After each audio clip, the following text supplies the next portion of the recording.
I think we should figure out a way to do some sort of completely legal betting on how long it takes me to ruin a phone, because I've gone from never ruining phones to doing it like it's going out of style. You got to have one of those signs that says it has been X days since someone dropped their phone on ATP, and it'll just take the number. We had to reset it to 0 for Marco, and now it had gone up to, I don't know, 15, 20, but it sounds like we might have to reset that number again. Well, actually, you don't. I'm exaggerating for comedic effect, but sometime since we last recorded, I forget what day it was, I have to back up a half step. So we have a 2-car garage, and although it does fit both cars, there is a lot of superfluous stuff around the cars, and we do park both cars in there every night, but there's bikes, there's a wagon, there's a stroller. Some of these things we don't really use anymore because our children are older. There's a garage refrigerator. There's our hot water heaters in the garage. It used to be that our furnace was in the garage. It's not anymore. There's a lot of stuff in there. And when we need to get to the outdoor fridge, because of uninteresting reasons, it's the door basically opens into the passenger side of Aaron's car. And there's a little bit of room to open the door, but not a lot. And it so happened that one morning, I want to say it was like Friday morning or something like that, I needed to get something that was kind of deeper within the outdoor fridge. And so I decided, okay, what I'm going to do is I'm going to move Erin's car out of the garage because she inevitably has some errand to run at some point. Oh, you were talking about the door to the fridge. Yes, I'm sorry. Was that unclear? My apologies. So I thought you meant the door from the house into the garage. No. I'm sorry. That is a fair interpretation, but that is not at all what I meant. The door, the garage is below the house by a couple of feet because, the house is sitting on a crawl space and the garage is just, concrete on the ground. So there's no issue with the people door. There's an issue with the refrigerator door. My apologies. Thank you for jumping in. So I move Aaron's car out, and I'm doing this in my pajamas. And my pajamas in the summertime, and I've since switched for unrelated reasons, actually. But in the summertime, my pajamas are basically like really oversized, not exactly boxer shorts. I guess they're more like athletic shorts and a t-shirt. And my shorts have pockets in them, and so I'm in Aaron's car, and I'm moving the car out of the garage, and I go to get out of the car, and I hear clunk, clunk, clunk. Never trust soft shorts pockets to hold a phone securely. You've said this before, and yet I don't listen. Well, did the phone fall all the way out of the car? Or did it just fall into like the crack between the seat and the... John, it fell all the way onto the concrete, screen down. Oh, God. And then I went and grabbed it. There's a little teeny tiny dent by the camera control. Otherwise, it's fine. No damage. Well, you lucked out. Do you have a case on your phone or no? I do not. It yeeted the pop socket halfway across the damn driveway, but otherwise, no damage. I couldn't believe it. So I don't know if it was absurdly good luck, which it may have been, or it could be that this phone really and truly is not Casey-proof. I'm not going to tempt fate that way, but Casey-resistant. That's not that high, though. You were from a seated position in your car to the concrete versus Marco standing. Similar, from his shorts pocket to the concrete. Yeah, I think you I hear you, but remember that the iPhone 16 Pro got damaged or got shattered right after I got back from St. Jude, and this was the whole thing with the express replacement because I was getting out of the passenger side of Aaron's car with my exercise shorts on, which is also, to Marco's point, soft shorts. Soft shorts. Trust. Yep. I know. But nevertheless, it was effectively the same thing. And it was onto concrete, just like it was the last time, and it survived with almost no damage. So either I got incredibly lucky, which I'm happy with, or these phones really are more reliable, or durable, I should say, durable. You making the same mistake over and over again is giving us some good statistical data. You just got to keep doing this with every phone. I'm sure that won't be a problem. Right? Yeah, I've got that one covered. All right, speaking of having things covered, this is your final warning, your last chance. This is it, to go to atp.fm/store. This is your chance to go and get your winter merchandise. So, John, do we have any news? Is there anything you want to tell us? Or can you just do a quick rundown of all the merch, please? Well, the chicken hat is sold out, so I'm excited about that. We're not going to be... I did not know this. I really, truly did not know this. This is excellent news. I never expected that. I thought we were going to hold on to these for as long as the mugs. Yeah, apparently I ordered more or less the right amount. We will not be burdened with chicken hats. Remember, the mugs sold out a while ago. Now the chicken hats are sold out. So congratulations to everybody who got a chicken hat 2.0. That's the only stock items we have. Everything else is sort of created on demand. So yeah, this is your last chance to get any of this new stuff. The quarter zip has been very popular among people who don't like their zippers to go all the way down to the bottom. And if you want to get one of the ATP T568A or B Ethernet shirts, those are all available. We got the ugly Tahoe icon shirt. We got some M5 stuff. We got Mac Pro Believe. Mac Pro Believe had a hell of a time during this sale. We've been selling the shirt, I don't know, how many sales? The past 4 or 5. We've been selling the shirt for a long time because, Apple hasn't done anything with the Mac Pro. So I want people to be out there, right? But obviously at this point, like anyone who's interested in a Mac Pro Believe thing probably already has it, although we have been adding more varieties. Like this time we have like a pullover hoodie and other stuff. Anyway, there's like a minimum threshold for the products to be printed. You have to get at least like 10 orders or something. Otherwise, that's not enough for them to be worthwhile to print them. And for a while there, it was close on the Mac Pro Believe stuff, whether they were going to sell enough to actually be printed. But I think they both just barely crossed the line of 10 people out there who didn't have any Mac Pro Believe stuff got it. So those will be printed as well. And of course, we have our plain ATP stuff. So this is it. Sunday, November 9th is the last day you can buy this stuff. So if you're listening to this and it is not Sunday, November 9th, or if it is Sunday, November 9th or earlier, go to the store and buy your stuff because once it's gone, it's gone. You'll always be able to get ATP gift memberships, but this merchandise is not long for this world. So, and like I said, we don't have anything like mugs or hats that are going to be left over. Once the sale ends, this stuff goes away. So do your holiday shopping early for that nerd in your life, or give somebody a link to get you something here. atp.fm/store until Sunday, November 9th. Marco, is there a way that one could save money on this? Yes, actually, if you join to become a member at atp.fm/join, you get a discount on merchandise. Now, John will tell you that you can join, buy stuff, and then cancel. I will tell you that you can join and buy stuff. And it's a really good idea. So I suggest you join ATP membership because then you're a member. Then you get all the other cool member stuff. You get all the exclusive content, the bonus episodes. You get to say you're a member, which itself is very cool. And you is it now? Custom artwork. You get the bootleg, the ad free, like overtime in every episode. Yep, bonus content in every single episode. So if you join now as a member, you get access to all of the past member content also. So you don't. It isn't like you're starting just from the point that you join and only getting it from them. You can go back and listen to hours and hours and hours more of us, which is such an amazing selling point, I'm sure, for everybody out there, especially any like partners who are like sharing a car with one of our listeners right now, kind of, being supportive of their love of our show, but not necessarily into our show as much themselves. Imagine how this sounds to them. You can pay some money, possibly out of a joint finance arrangement that you have with this person, to have hours more of us. That is such an incredible proposition. So please, atp.fm/join, and you can also save money on your t-shirts. Yeah, and the overtime stuff, we have a lot of good stuff in overtime, and sometimes something will come up and I'm like, oh, that was on a past episode, and I have to go look it up and like, oh, it was in an overtime. Overtime is different than the after show. Like the after show, we're more casual and might talk about personal stuff or whatever. Overtime is still a tech topic, but it's usually a little bit weirder because it's stuff that normally wouldn't even make it to the show. See past explanations of what overtime it is. But anyway, we have a chapter marker in every episode for overtime. So if you want to go back and listen to overtimes, it's easy just to start an old episode and immediately jump to the overtime chapter. And if you want to know what the overtimes are, just go look at the website or look at in your podcast client, look at the show notes. You'll always see what the overtime topic is. We describe it in the show. It's in the chapter title. It's on the website. So there's no mystery of, what overtimes are you interested in? You can just scroll through the old episodes and find overtime topics that you think you might be interested in and go back and listen to them with the chapter marker. And if you have a podcast client that doesn't support chapter markers, change that because chapter markers are good.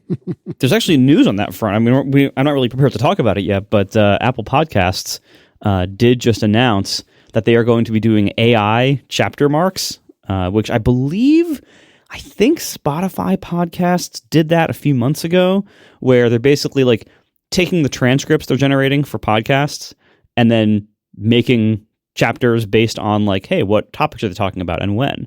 Which honestly I think it's an interesting feature.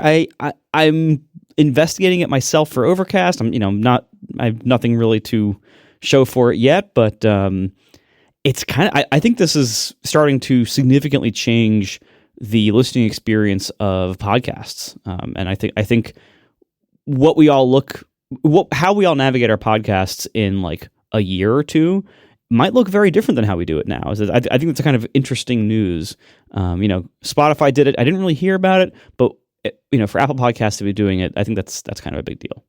Yeah, I have a link in it for next week's episode, but since we're talking about it now, I believe they won't do it if you have manually created chapters. And I kind of know what AI-generated chapters are like because Merlin makes them a lot of the times for Rective stuff just to sort of organize his thoughts about the show or whatever.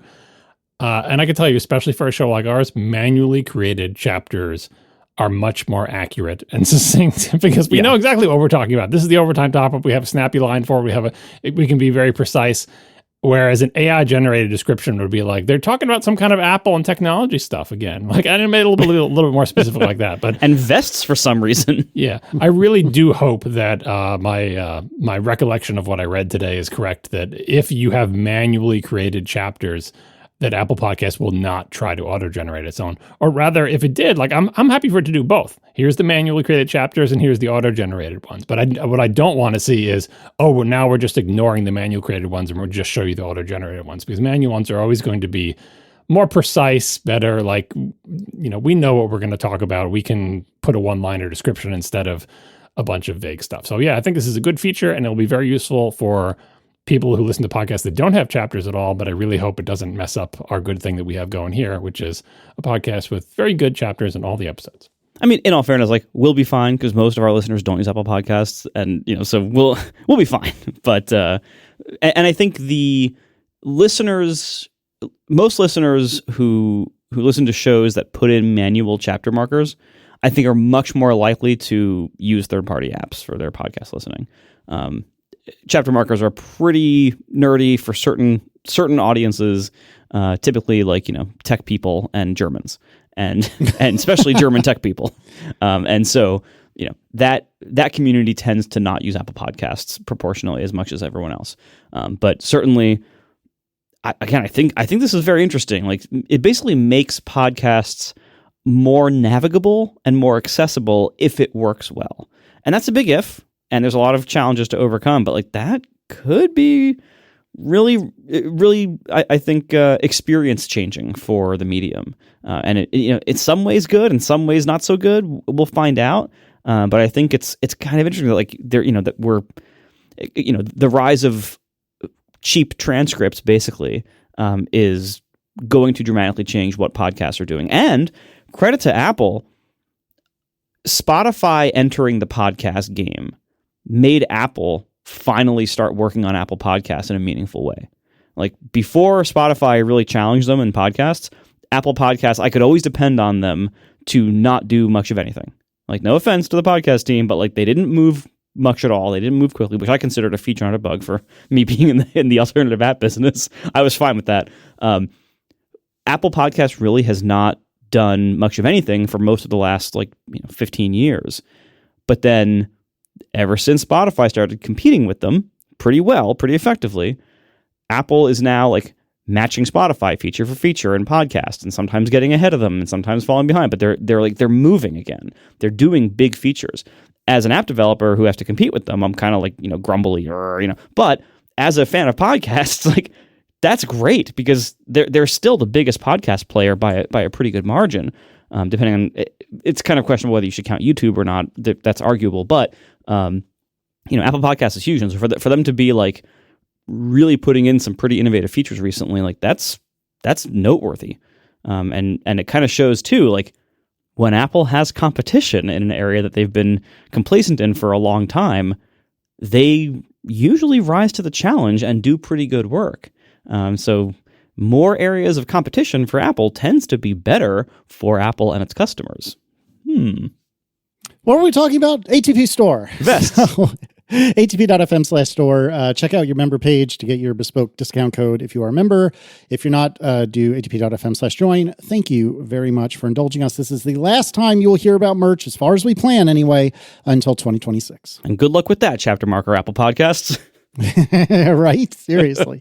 What were we talking about? We can't even keep track. Good luck, AI. All right, let's do some follow-up, and we have to start with a correction about the current MacBook Pro design. John, which one of us said this wrong, and do we have to fire them? That was me. I was trying to think of how long the M1 was in the various products. Was it? No, how long the current hardware design for laptops existed, like the boxy kind of, I don't know what you call it. We don't have a good name for it, but the way the MacBook Pros look, and I said that it was like M2 through M5. And I was wrong, as Ben Madison points out, the MacBook Pro got its current form factor. In the M1 generation, not the M2, I was remembering the plain old MacBook, which came in the Intel form factor, the same one the Intel chip came in. But when they released the MacBook Pros, there was, in fact, an M1 Pro and M1 Max version of that. So thank you for the correction, Ben. All right. We need to really sell, apparently, some more Mac Pro Believe shirts because things are not looking good in Mac Pro land. John, I'm sorry. Tell me what's going on here. Yeah, last episode there was I forget who posted it. Brendan, somebody had posted something about, and to the credit of that person, they didn't imply that this meant that there was Mac Pro stuff coming, but they said they posted the name of a constant that they found in Xcode 26.1 beta 3, and it was CPU family ARM Hydra HIDRA, and we had talked about that in the past as a possible code name for a Mac Pro level chip. Luna is here to throw some cold water on that idea. They write, Apple's internal chip code nomenclature dictates that the H17G, which was the number associated with that constant, is in fact the base M5, not some hypothetical M5 extreme. The nomenclature is as follows. It's H, then a generation, and then a variant. Generation is the same as the A series year minus 1. And the variant is P for the A series chips, G for the A something X, A something Z, and M something chips, S for the M something Pro, C for the M something Max, D for the M something Ultra, and X for the M something Pro, Max, and Ultra. Yes, they've reused some letters for multiple chips. Can you imagine the AI transcribing this? Yeah, right. So some examples, the A11 is H10P because it's the A number minus 1, and P for the A blank chips. A12X is H11G. A14 is H13P. M1 is H13G. M2 Pro is H14S. That's how the code names go. And the GPUs use the same naming, except they prefix with G instead of H. I looked up some more chip code names and stuff. The time I did this, Xcode 26.1 RC is out. Now 26.1 full is out, which we'll talk about in a second. But we'll put in the show notes the path to some files that are part of Xcode that you can look at if you have Xcode 26.1, and you will find some more constants and code names here. So to give some examples, H17G Hydra is seemingly the plain M5. There's also one called TUPAI that I think is the A18 according to this nomenclature. And then there's H18P Thera, which I think is the A19 Pro. It's tricky. We'll put another link to an Apple code names wiki page that has a bunch of chip names in it. It's sad that there's still no Mac Pro caliber chip code name rumor, anything, anywhere, ever for this year or for next, but that's the way it is. I did see the M5 Ultra rumor, but again, the Ultra will be in the Mac Studio, presumably, and that's not a Mac Pro caliber chip. So yeah, at this point, we will stop selling the Mac Pro Believe shirts simply because nobody wants them anymore, and still Apple will not have done anything about the Mac Pro. That's the sad state of affairs. They stop believing. Yeah. You're supposed to not. The song says don't. That's right. It's clear as day. That's just the way it is, John. Things will never be the same. All right. You have some more bad news. Tell me about Xcode 26.1. Yes. Bad on me for not paying attention to the Xcode betas. I'm like, well, whatever. There's nothing wrong with the Xcode 26.0.1 that I've been using. Xcode 26.1 comes out. I'm sure it'll be fine, whatever. Nope. I'd forgotten all about this stupidity with the icons in Tahoe, and apparently also in iOS from what I hear.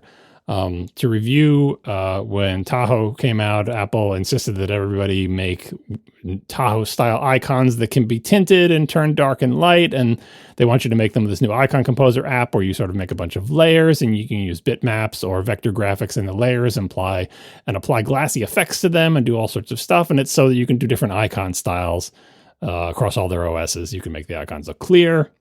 You can have dark mode and light mode, and you don't have to draw all these separate icons. You just kind of make this vector definition file with bitmaps and vectors, and it makes the icons out of it.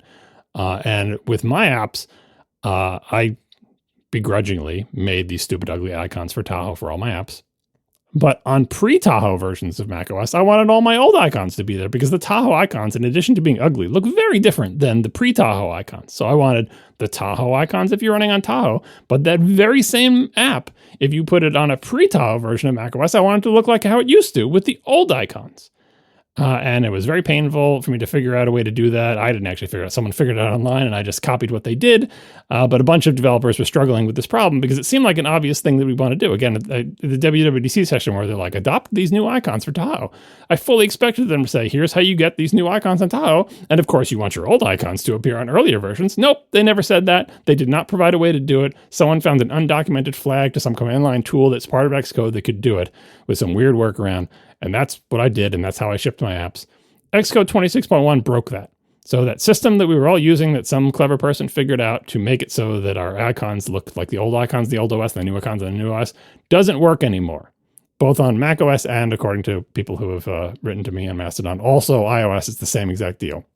We were all using the same workaround, and now it just plain doesn't work anymore. I filed bugs against it. Apple said, working as designed. I filed an enhancement request that says it would be great if you provided us with an official supported way to show the new icons of the new OS and the old icons in the old OS. No reply. And so now I'm kind of stuck not being able to upgrade Xcode. I'm just sticking with Xcode 26.0.1, and I will keep using that until I can't anymore. Because if I build my app with 26.1, it will break all my icons on the old OS and make them all look like the new ugly ones. I'm sad about this. This is dumb. Squircle Jail is dumb. This OS will go down in history as one of the most user-hostile and developer-hostile icon experiences in the history of Apple. Bad show. Yeah, I can also say, too, like the position it puts you in as a developer in this context, users that are not upgrading to the 26 OSs don't want these icons. They actually oftentimes hate this icon style. And they don't fit. Like, whether you like it or not, they don't fit with the old OS. The old OS doesn't look like that. Right. And it forces you, like, and it's worse on iOS, honestly.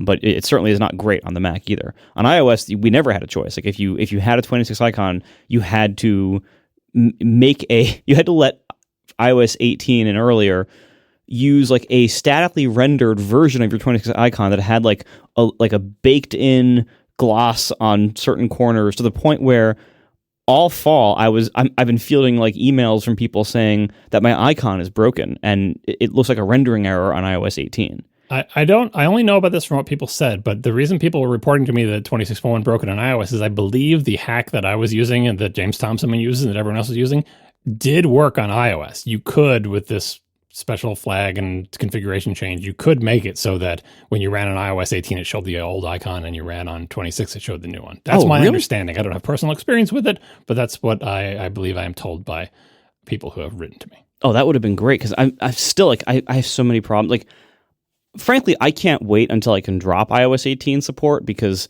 the testing burden between the two, because they're so different, and like every screen, like when I've changed anything, I have to do so much testing and custom layout for one or the other OS, because like the size of the controls are all different. Like the metrics, the behaviors of controls are different between the two. So like I can't wait to drop support for 18, just because it's so much work doing anything. But the reality is I still have to support 18, because it's still, I think something like a third or maybe 40% of my users are on 18. So we're still in this like, dual OS world for a while, probably for at least a few more months, if not longer.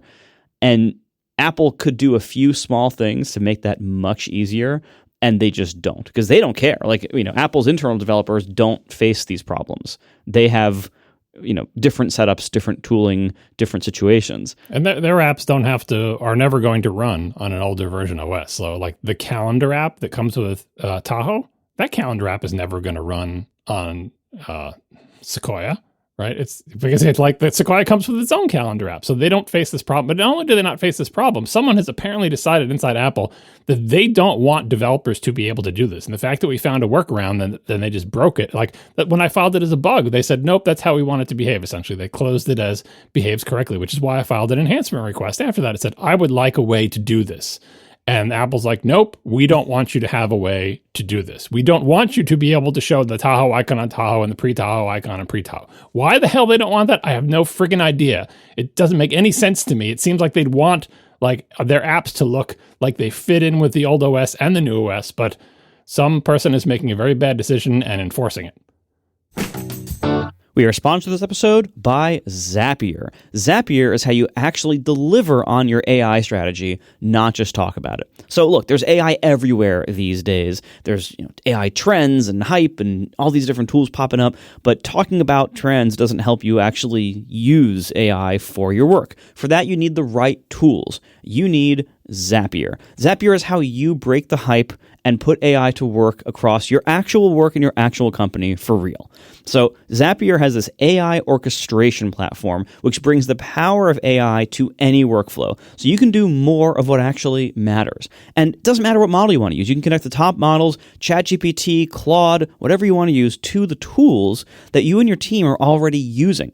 So you can add AI exactly where you need it without changing tools or platforms. So whether that's AI-powered workflows, autonomous agents, even things like customer chatbots, or whatever else you can orchestrate, you can build that with Zapier. And you don't have to be a nerd. Zapier is for everyone, whether you are technical like our listeners or whether you're not. So you can tell people about Zapier. You can say, hey, you have this automation that you want to do or this tool you want to use AI with. Connect Zapier to it. You can trust them that they'll be able to do it without being a nerd like you and me probably. So teams have already automated over 300 million AI tasks using Zapier. You can join the millions of businesses, transforming how they work with Zapier and AI. Get started for free by visiting zapier.com/ATP. That's zapier.com/ATP. Zapier.com/ATP. Thank you so much to Zapier for sponsoring our show. All right. Tell me about your Tahoe experience, John, with regard to Electron apps. Talked about that in an earlier episode. We're asking, is it safe to upgrade to Tahoe? And we mentioned that there's a bug in Electron where they were using a private API and it was slowing things down. And a new version of Electron came out that fixed that. But of course, every app that embeds Electron, which is like a web rendering engine lots of Mac apps use, would have to be updated. And there was this detector app that we linked to it's like an Apple script that will just search your system and find all the apps that use Electron and check the version of Electron they're using and tell you, here are all the apps that have the bug that you have installed. And when I ran it, I'm still running the earlier version of macOS.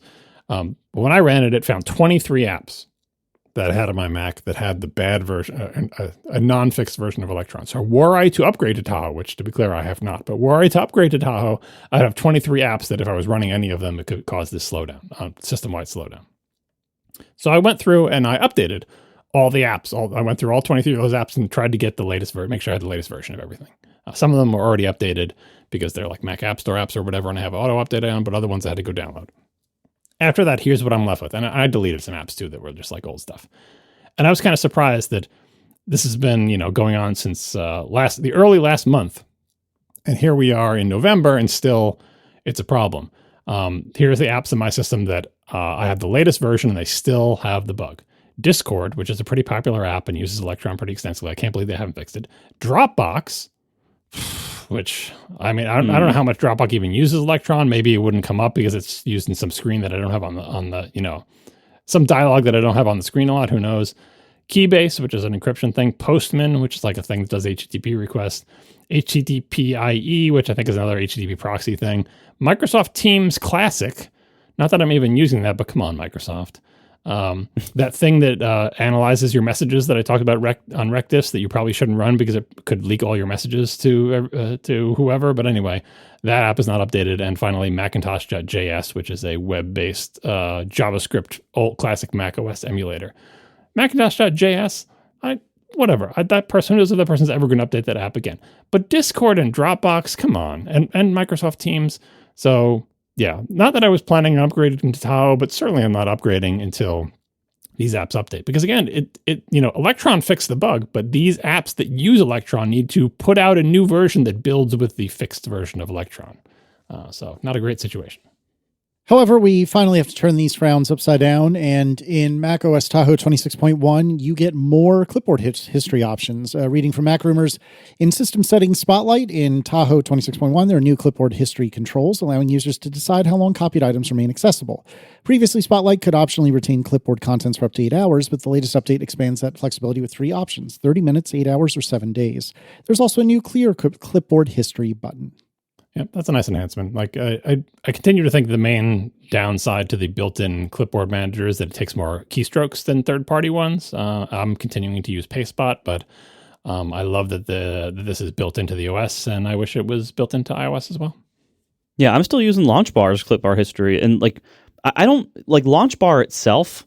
The rest of it, I use almost none of the features of these launcher apps. They can do a million different things. All of them can, and for me, like all of the app launching stuff, like I mainly use it as, you know, a very basic version of what Quicksilver used to do, of just like the name of the app. Even Spotlight has been able to do that for years. Like, let me type the first few letters of an app and launch it, and clipboard history. And it's wonderful for that. But like the ergonomics of LaunchBar clipboard history are so built into my fingers. Like whenever I've tried to use anything else, just like minor differences just get me, and I can't do it. So I'm still happy to stick with LaunchBar until, you know, there's some reason why I can't. I also love using LaunchBar to type emoji into messages and stuff, because you can have it index emoji names, and then you can just, you know, hit Command Space and, you know, grimace and enter, like there, bam, grimace face. Like you can. I know there's other ways to do that, but without having like an Apple keyboard with the emoji button, it's not super convenient to do in most other ways. So I'm still happy with LaunchBar, and I'm glad Tahoe is bringing this to the mainstream, and I think Tahoe bringing clipboard history like first party is probably also a good sign for iOS, John, in the sense that like maybe in the next couple iOS releases, maybe Apple brings it at least to the iPad and maybe to the phone in some way. I don't know how that would work, but I bet it'll come to the iPad pretty soon. I'm still on Alfred, and I don't have any particular compulsion to leave Alfred behind, and it's very much, you know, similar to what Marco's saying. I use a little bit of Alfred's, you know, fancy bits, but not a ton, and certainly there's a lot of fancy bits that I don't touch. All right, we've got some speed tests that have been done on the M5 MacBook Pro. We are largely going to be talking about a Max Tech video about this, which we'll put in the show notes. The Blackmagic disk speed test was fascinating. The read speeds on the M4 MacBook Pro, 2031, what is this, like megabits per second or something like that? It's, whatever the unit is, it doesn't really matter. Yeah, I forget what the number is, but I think the units is like maybe megabytes per second. Anyway, so 2031 for the M4, 6,323 for the M5 MacBook Pro. That is a 3.1x improvement. Very, very, very impressive.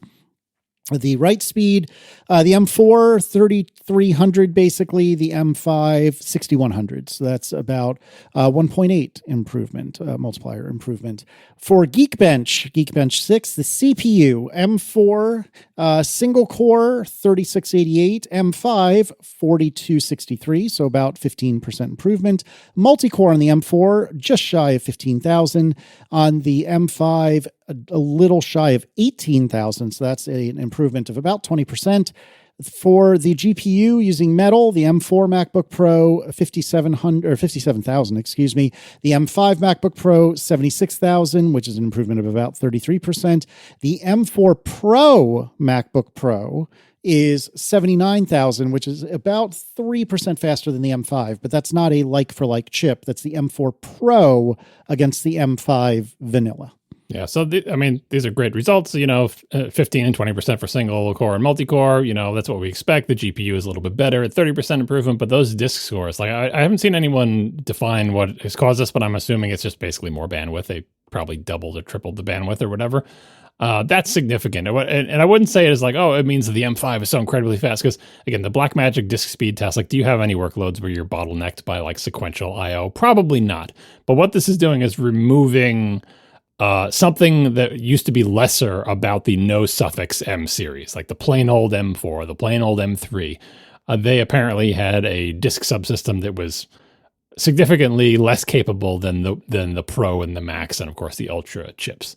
that's a big jump. Going, 3 times faster in read speeds from the M4 to the M5 shows that they've just removed the bottleneck. So again, it's not going to make anything you do 3 times faster, but if you ever do have to do some heavy I/O, you will no longer be bottlenecked because you merely got the plain no suffix M thing, which is just going to make the M5 MacBook Air an even better machine when that comes out. Yeah. And also, these CPU results are awesome. For reference, the M5 MacBook Pro compared to my M3 Max MacBook Pro, it is it's like a 30% faster single core, and multi-core, it's only a little bit slower. It's about 10% slower multi-core. That's the base M5 against my M3 Max. So once the M5 gets its bigger chip siblings, I think this is going to be a really strong generation.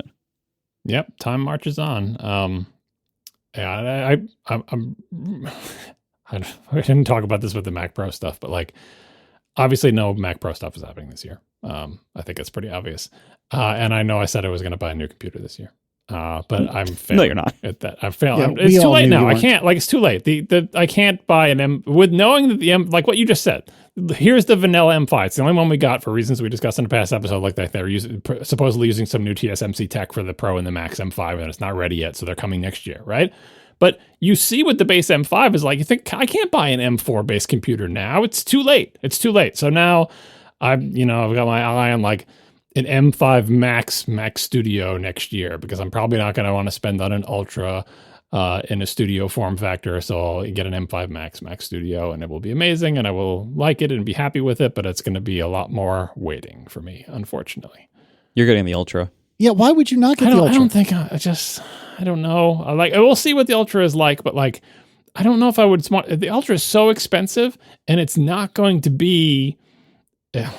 John, you spent $15,000 on your Mac Pro. There's no Ultra that is so expensive. I know, but when I got it, it was so much faster than any other Mac in GPU for performance. Just tremendous. I mean, it's the Intel age. The Intel Macs, especially the laptops and stuff, when they're integrated, or even when they had a screen, they were terrible. The Mac Pro was so much faster.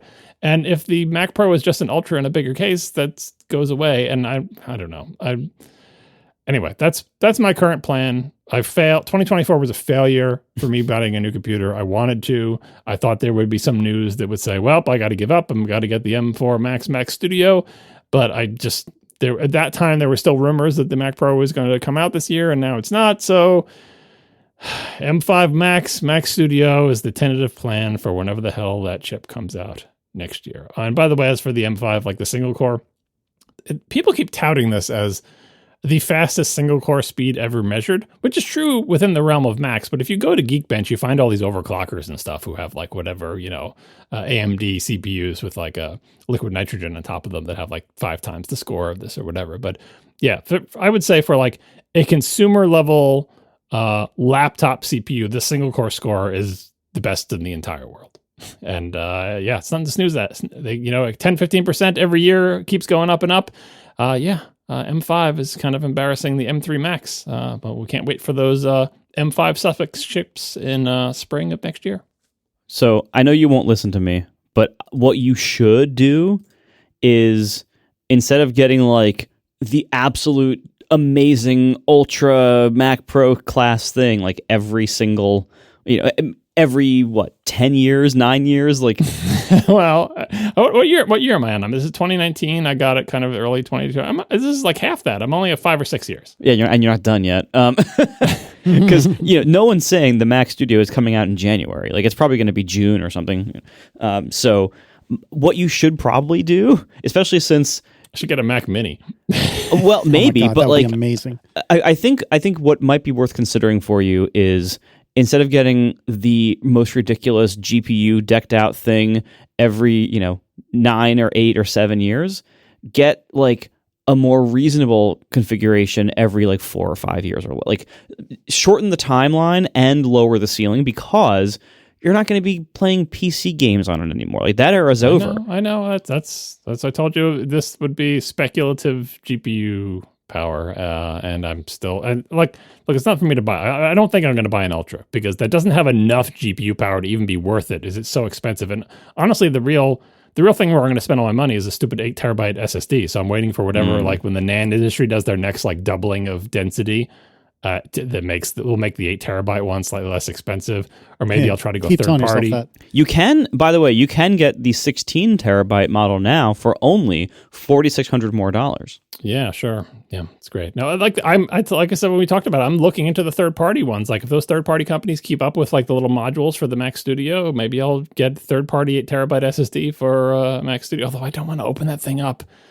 It's so hard to open. I'm sorry. You can put a third-party SSD in your machine, but I'm not allowed to put third-party RAM in any of my computers?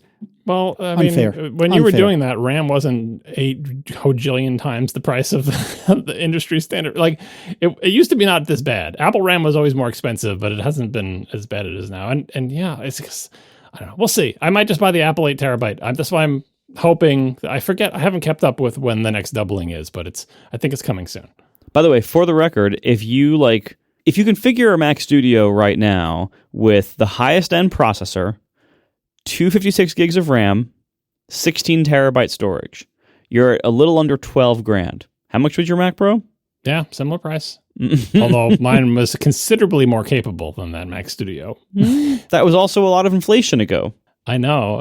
It was more expensive because of inflation, but just so much more like easily upgradable things can be swapped in and out of it. Everything can be upgraded, and the Mac Studio is, despite those third-party modules, it's not even easy to get that stupid thing open and get in there, and Apple does not want you to be doing that. So it's not really what I want, but it's going to probably end up what I'm going to get.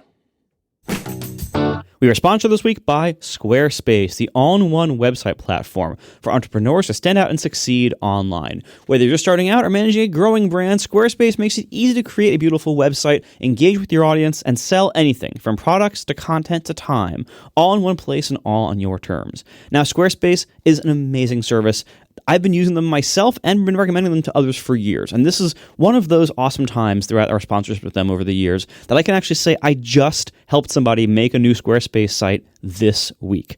I've done this a lot over the years because it's great, because what you can do is even somebody who's not a nerd, you can just tell them, hey, try Squarespace.com/ATP, of course, and they can do it themselves. It's not nerdy. It's not technical. There's no software. There's no configuration. There's no coding. They can do it all themselves, which frees up both of you. They can do their work without having to go through you as the gatekeeper, as the nerd, and you as the nerd don't have to babysit their website for them and don't have to do everything for them. So it's great. There's all these different features in Squarespace. They have this amazing design intelligence system. I got to see this and use this for the first time, and it's amazing what you can do in so little time and so little work. They kind of ask you what you want to do with your site, what you care about, what kind of blocks you want to include, what kind of pages, and then they give you this whole template that you can then customize to look the way you want. And it's just amazing. It's so easy to use. They have a million features for businesses as well, email campaigns, obviously checkouts and payments and digital goods, physical goods, virtual stuff, time slots. It's a great service. So here's what you do. When you need to make a website for you, your business, or someone else, go to squarespace.com/ATP. Start a free trial. You can build the whole site in trial mode, see how it works for you. When you're ready to launch, go back there, squarespace.com/ATP for 10% off your first purchase of a website or domain. Squarespace.com/ATP for 10% off your first purchase. Thank you so much to Squarespace for being awesome and for sponsoring our show. I got sent a new developer strap. What is the official name for this? I don't know, the developer strap Mark II or whatever. And I had the occasion to go to a local library this morning and do my ATP prep that I usually do on Wednesday mornings. Instead of going to Wegmans, I went to the library. And I did that in no small part so I could reserve a study room so I wouldn't be out in the middle of everything, so I could try doing Mac Virtual Display with the Vision Pro. It is incredible. With the developer strap, there is almost no latency. I feel like the image is great. I know everyone has conflicting opinions about that. I'm not here to relitigate it, but everything went really, really well. I don't think that the developer strap is absolutely necessary, and it is quite expensive. It's something like $400 or something like that, I believe. But it did work out quite well. And if you are someone who lives in Mac Virtual Display, and I've talked to a few people that are like that, I do not do that personally, but I know that there are people who do, then I strongly recommend the new developer strap. It's quite good. I didn't do any like speed tests or anything like that. I didn't run any performance tests. I just used it, and job well done. The other nice thing is the new strap. I know everyone is raving about it, and I will repeat what I said a week or two ago. The new dual knit band, or whatever they call it, is incredible. It is so much more comfortable than any version of strap that I have tried previously. Really, really good. One curious thing that I noted, and I'd be curious for the three of you that have Vision Pros, if you could try this. So I'm on 26.1 on the released version of 26.1. And for whatever reason, and this is not the point, but for some reason, as I was playing music and as sound effects were happening and whatnot, I noticed that the balance was somewhere, I would say, like 60 to 70% to the left channel. I have no idea why. I have no idea how. This is with both the, what do they call them? The audio pods or whatever that are on the stems or the legs of the Vision Pro. Again, my terminology is all wrong. I'm sorry. Sticks. Okay, well, there you go. So anyway, on the straps, I guess, strictly speaking, if it's a developer strap. But anyways, it's both those speakers in there and my AirPods Pro Mark III. I was getting like weird balance issues where, again, it was like halfway between the center and the left channel. So I was getting some out of the right, but not a lot. So I was casting about trying to figure out what I can do about this. And I went into accessibility, audio and visual, balance. And I thought, I will slide the balance, 60% of the way to the right to kind of fix this. I also tried, or I also wondered if maybe this had something to do with spatial audio. Maybe that is what was happening. But when I tried to turn the balance to in between center and right, I could only slide all the way to the right or all the way to the left. And the little numeral at the top in between L and R showed 1.00. I don't know what's going on here, but it sure seemed like where it was expecting to have a float or something like a double or something like that, it was only taking an integer because my options were 0 or 1 or -1, I guess, strictly speaking, which I thought was very funny. And I'd be curious for the three of you that have Vision Pros if you run into this. But the point of bringing this up was just that the developer strap is very good. And if you have $400 to light a flame, I recommend it. Additionally, I have upgraded to Tahoe. I had a conversation with Jason Snell where he basically said to me in a very, very kind way, "What the hell are you doing? Go ahead and upgrade. This is literally your job." And I was like, "You know what, Jason, you're right." So I upgraded. Well, I don't know if you need to do it on your main machine. Can't you do what I did and have it on an alternate machine or an alternate boot what disk alternate machine? I have my Mac. I have it on my Mac, or I don't have it on my Mac Mini. I have a Mac Mini, an M1 Mac Mini that I suppose I could have done it on, but I don't use that. Casey, you missed an opportunity to get another laptop. This was your chance. The thought crossed my mind. I need this for my work. Gosh. Oh, now he's holding out for the M5 MacBook Air too. Yeah, right. Actually, as we record this, I don't recall where I saw it, but apparently the M4 like base level MacBook Air is like $750 or something like that, which is still a lot of money. But oh man, that's tempting. Yeah, that's still a real like that's the thing about like the MacBook Air. Until they fix the screen, like I know the M5 is going to be better, and if you're a tech nerd, you're like, oh, why wouldn't I want 3 times better read speed? But you're never going to notice that in MacBook Air. The M4 MacBook Air and the M3 MacBook Air, like just amazing machines. Like that's such a good, just no nonsense, simple machine. Its main weakness is that it doesn't have a good screen, but neither will the M5 one, according to the rumors. So don't worry about that. So if you get a good deal on an M4 one, snatch it up. I will say though, Casey, like, remember my Nanotexture screen? Remember how nice that looked? Yeah, it's Marco trying to upsell. Get out of that MacBook Air class and come up to a machine with a fan. No, the MacBook Air would be great if it had Nanotexture like that.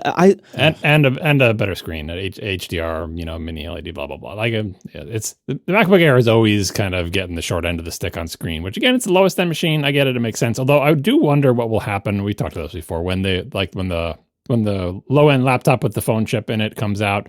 That one surely will get the cheapest of the cheap screens. So does that one become the placeholder for like, no, you can't have mini LED for the next 5 years? And does that allow the MacBook Air? Remember how long we had to wait for the MacBook Air to get Retina? I feel like that now with like waiting for it to get out of its LCD non-HDR screen. It's kind of a long wait, but yeah, if the low end, I forget what the rumor was. A19 Pro, A18 Pro. I forget what the rumors were. But anyway, when that laptop comes out, I I feel like the MacBook Air should have permission to get a good, decent screen, with including a nanotexture option for $100. I'll tell you what, though, I went to an Apple store this morning. I was breezing through Grand Central, and I stopped at the Apple store there, and I got to see for the first time the iPad Pro Nanotexture screen option because they have it on display.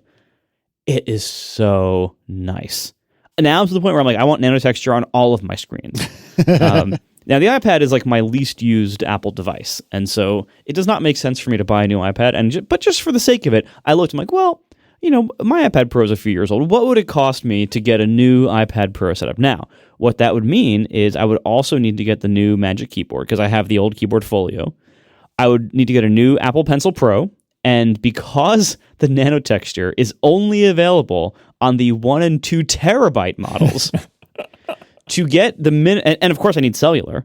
So to get 1 terabyte cellular Nanotexture, Magic Keyboard, and Pencil Pro in the 11-inch, it's like $2,300. Mm-hmm. I'm like, oh, I don't use my iPad quite that much, so that I'm not going to jump on that. And people always think that, I mean, obviously you're getting killed on the SSD, which is Apple's stupid, shoving all their margins in the SSD. But I will point out that weird-ass floppy laptop you have has a better screen than any of Apple's laptops. Yeah, it's OLED. And has a processor that is faster in single core than any of Apple's laptops except for the plain M5 MacBook. So it's, in the Apple realm, it is not excessively priced because if you were to configure any comparably capable similar machine from Apple, you would get similar prices. But that's, you don't want all that. You want to mix and match. I just want Nanotexture. I don't care if it has a terabyte. Give me the lowest possible storage, but that's not a thing they offer. Yeah, it's so frustrating. It's like Nanotexture is so nice. Like once you get used to it, you want it everywhere. I'm so glad I don't like it. Oh my God. Like I will never buy another non-Nanotexture screen if that product is offered with Nanotexture. Well, at the Apple Store, they're constantly cleaning those screens, though. How do you feel about Nanotexture with finger spooge all over it? Well, all of my touch screens are always covered in finger stuff. Like I know, but it's harder to clean off Nanotexture and it shows up more. I'm not a Nanotexture fan. Honestly, I don't think it does show up more. Like, and so right now, like on iPads, like right now on my iPad, on my kind of older iPad Pro, I have one of those. Is it Paper-like? No, I don't use Paper-like anymore. There's like an AstroPad cover or something like that. That's a little bit easier to apply and it has a little bit different finish. And so for years now, before that I used the Paper-like ones. I've used these kind of like textured screen covers for the iPad because I like the way that they both feel and the way the pencil feels on them way better than the flat slate glass. And so I've used those all the time, and they all like Nanotexture. They all show, smears and fingerprints differently, and they're a little bit harder to wipe off. But they're not impossible to wipe off. You just, you wipe them across your pants or whatever you have available. You take a cloth or whatever it is. Like, you get it done. It's fine. It's like when people say, like, oh, don't buy a white car because it looks dirty all the time. Like, every car I've ever had looks dirty all the time, in every color. Like, that's just cars. Like, they just get dirty. That's how touchscreens are. Touchscreens get fingerprints on them. And if you look at the wrong angle in the light, you'll see all the fingerprints, no matter what finish it is. I don't think Nanotexture is meaningfully different. I will say, our friend Steve Troughton-Smith recently got a Nanotexture iPad Pro and has been posting about it on Mastodon here and there. And one thing Steve pointed out was that the pencil texture on it feels closer to a Remarkable. And I tested that today in the store. I was curious about that. That's part of the reason why I wanted to see it. So I tested it, and indeed, I had two iPads side by side, one with Nanotexture, one without. And the pencil texture with Nanotexture is way better. Night and day difference. It wouldn't surprise me if that's why Apple added it to the high-end models. Not necessarily for video producers, but maybe for people using the pencil, like high-end artists. It's a huge difference and a huge improvement. And compared to using a Paper-like or this AstroPad thing that I have, compared to using like a paper screen protector, it's way more refined. It doesn't have quite as much like friction as a texture, but those screen protectors introduce way more blur to the screen image than the Nanotexture itself does. Nanotexture itself, there's honestly almost no blurring of the image, and you do get a little bit of that texture that makes a pretty big difference. So whenever I get a new iPad, that's what I'm getting. Even though it's going to cost as much as a MacBook Pro, I just will buy it less often. Kind of like the opposite of what I just told John to do with his Mac Pro. But like, Nanotexture is so good. I will absolutely get that whenever it's offered in a product line. Right. So back at the ranch, we're going to talk about Tahoe. Yeah. Whoops. And I have upgraded my MacBook Pro. The upgrade went fine. My initial impressions after having used this for about 24 hours.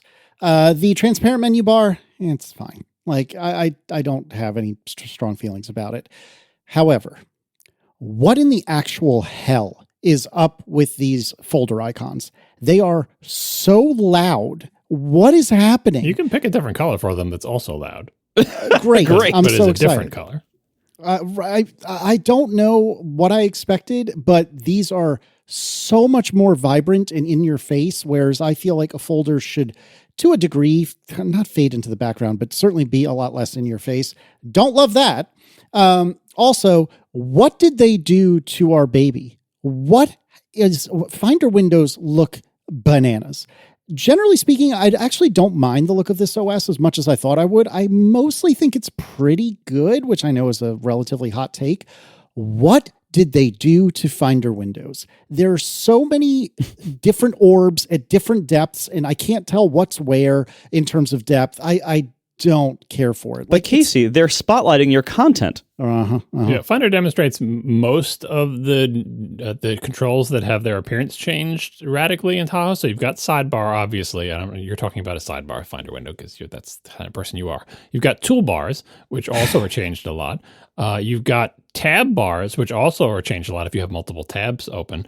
And that's all combined into a single window, so you get to see how unharmonious those. First of all, you see how much those controls change because the sidebar is now inset and it's got rounded corners, and the tabs aren't tabs anymore; they're capsules, and the toolbar buttons are different. And you have a dark mode screenshot here. I think it's worse than light mode because it looks like everything is overexposed, and they have the weird drop shadows that have been toned down a little bit. It really highlights exactly how ugly and not space efficient and not harmonious. It's just bad. I don't like it. And of course, I think part of the reason that the folder icons stand out so much is that the rest of the OS has been drained of all color and basically bleached. In this case, I mean, in dark mode, people like it to be darker. So I think this dark mode looks better than light mode. But switch into light mode and just everything looks like it's bone bleached in the desert, and everything is all completely white, and the only piece of color is your highlight color, whatever color you picked, and your folder color. Completely agree. Like I said, I believe you can change the default folder color, and you can also pick on a per folder basis the color you want a specific color folder to be with the labeling system, which then the dock will entirely ignore.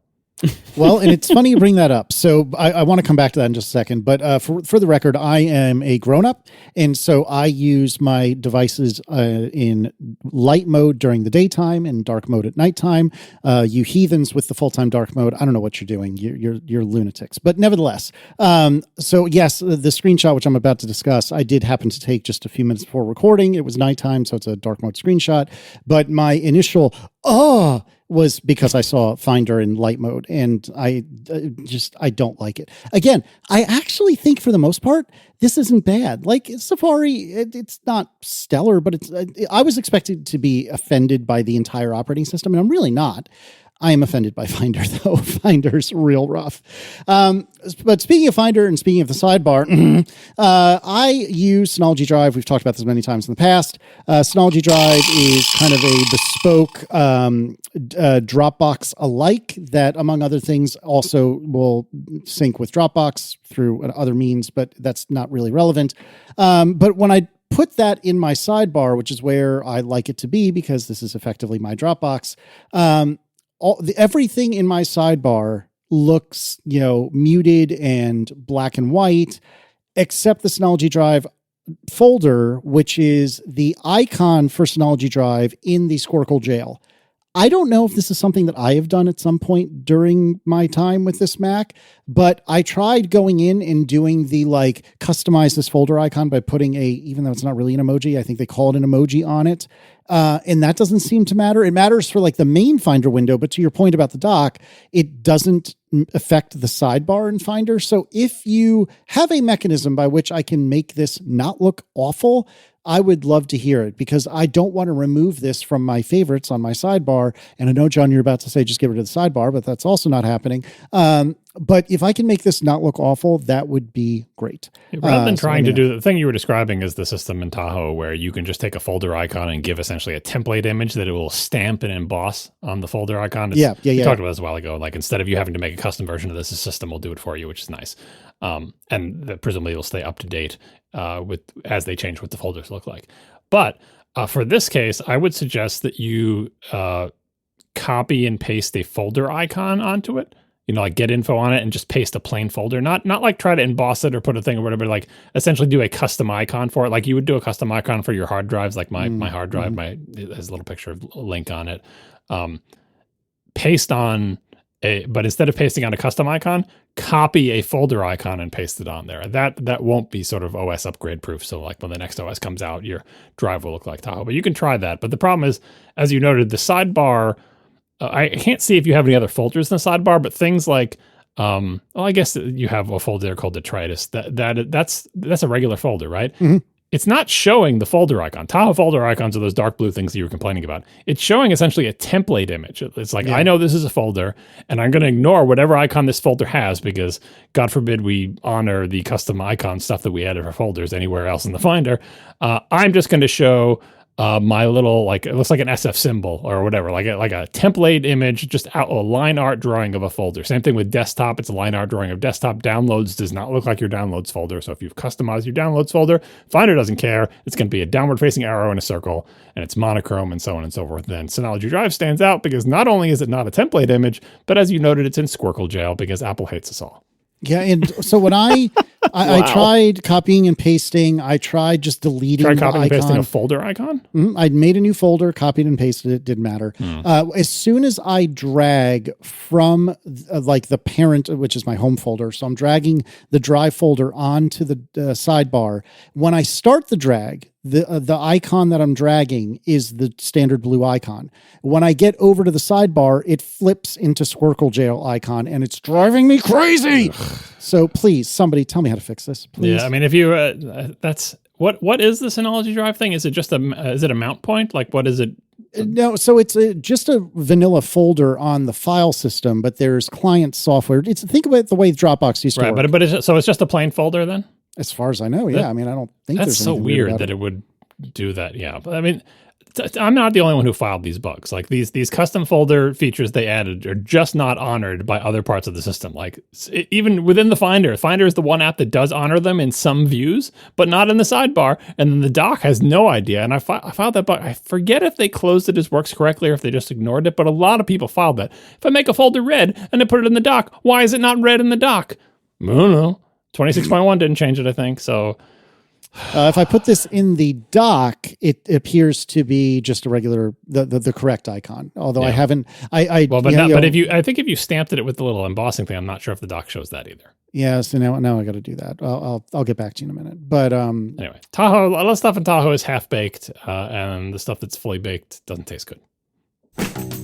We are sponsored this episode by DeleteMe. DeleteMe makes it easy, quick, and safe to remove your personal data online at a time when surveillance and data breaches are common enough to make everyone vulnerable. Here's how this works. DeleteMe does all the hard work of wiping your personal information from data broker websites. Because these are the sites that, like, when you do a web search for somebody's name and you see all these sites popping up saying, like, hey, you can get their home address and phone number, just pay us some money. Those are data broker sites, and they make it really, really easy for anyone to find personal info about people, and it's really creepy. So what DeleteMe does, they have all the opt-out mechanisms for all of these sites. They know how to file all the takedowns and all the opt-outs, and so what you do is you sign up for DeleteMe, you give them the information that you want to be removed about you and your family, and then they will go opt you out and file takedowns across hundreds of data broker websites. Whenever they find new data brokers, they find new opt-outs for them, and they automatically opt you out of those too. It's an ongoing service, so you subscribe to it, you pay per month or per year or whatever, and what they do is they keep your data out of all the data brokers that they can find out about. So it really helps dramatically cut down all the different ways that people can get your personal info online. So it's a great idea for a service. And before they were even a sponsor, I went looking for one of these, and I found DeleteMe was the best recommended one. And so I tried it, and I was very happy. And this was before they were a sponsor, so it's totally objective. Take control of your data and keep your private life private by signing up for DeleteMe, now at a special discount for our listeners. Get 20% off your DeleteMe plan when you go to joindeleteme.com/ATP and use promo code ATP at checkout. The only way to get 20% off is to go to joindeleteme.com/ATP and enter code ATP at checkout. That's joindeleteme.com/ATP, code ATP. Thanks to DeleteMe for sponsoring our show. Marco, we are too slow, and we missed getting first right of refusal with regard to something you discussed on Under the Radar number 330. I think it was the most recent one, right? I think so. Where you and Underscore discussed that you have embraced Reddit, and I am shook by this. Can you give us a very, very quick recap of what's going on there? And if you have anything else to add, I'd love to hear it. Yeah, so for the beginning of time until recently, Overcast did not have an official Reddit presence. I hardly use Reddit. I still hardly use Reddit. It just was not a place I hung out. It was not a community that never really stuck for me. What happens on Reddit, and we have this for our show too, if you don't create an official community on Reddit, one will be created for you. You have the right to remain silent, but one will be created for you. And if you are not there, what tends to happen is that the one that is created by other people tends to be people who are mad or who don't like you, and it kind of becomes like a place where your biggest haters will gather. And so whenever I have discovered some, subreddit for something that I am a part of, it has not been a good experience to look at any of those posts because it gets very nasty and very personal pretty universally. And so I always had a pretty negative impression of Reddit and any motivation I would have to possibly be there or to put myself into that. What I perceived as like subjecting myself to that. Like a long time ago, I used to listen to Howard Stern back many years ago, and in like the early days of Twitter, like he was getting on Twitter, and it was kind of interesting, like listening to him as like a kind of an old school celebrity, learning about how Twitter can like turn against you and how people are like harassing you constantly, and you have all these haters that just have all this like access directly to your attention. And one thing that he said on the air one day, he's like, "Why am I giving these people access to me like this?" And that really stuck with me. And so over the years, I have occasionally wondered, like, why do I give the public so much access to my attention? Because a lot of times it is very unreasonable, very negative, very like personally attacking. And so it can be pretty weighty on your mood, your mental health. Like it's a tough thing to deal with in the long term, especially when it gets rude or nasty or personal. And so for a while, my opinion of Reddit was basically, this is a place that is best left ignored for me. Like it is not good for me to go there because the people there all hate me. And it is not good for my mental health. It is not good for my focus. It is not a good use of my time to go there. Before we move on from this, I'd be curious to hear, John, your 2 cents about Reddit. And for what it's worth, I strongly echo what you're saying with regard to things that one is involved in. Like, there was a period of time where I would, at the very least, lurk and occasionally interact with the unofficial ATP subreddit. And okay, don't do that. it quickly became apparent that that was not a place for me. And maybe you can take that however you want. It doesn't really matter. But it was quickly made clear that this is not a place that I would like to be. That doesn't mean the place is necessarily bad. It's just, it's bad for me. But that being said, over the years, I've actually gotten more into Reddit, and there's a handful of subreddits that I've lurked in for a while now, and they're generally pretty good. And I definitely came down of the opinion that all of Reddit was disgusting and hateful and evil and awful. And I think that can be true, but it is not, as I had once thought, always true. And I think that any service that seems to value anonymity, in my personal opinion, you trend quickly towards a-holes, but not all of Reddit, hashtag not all Reddit, not all of Reddit is that way.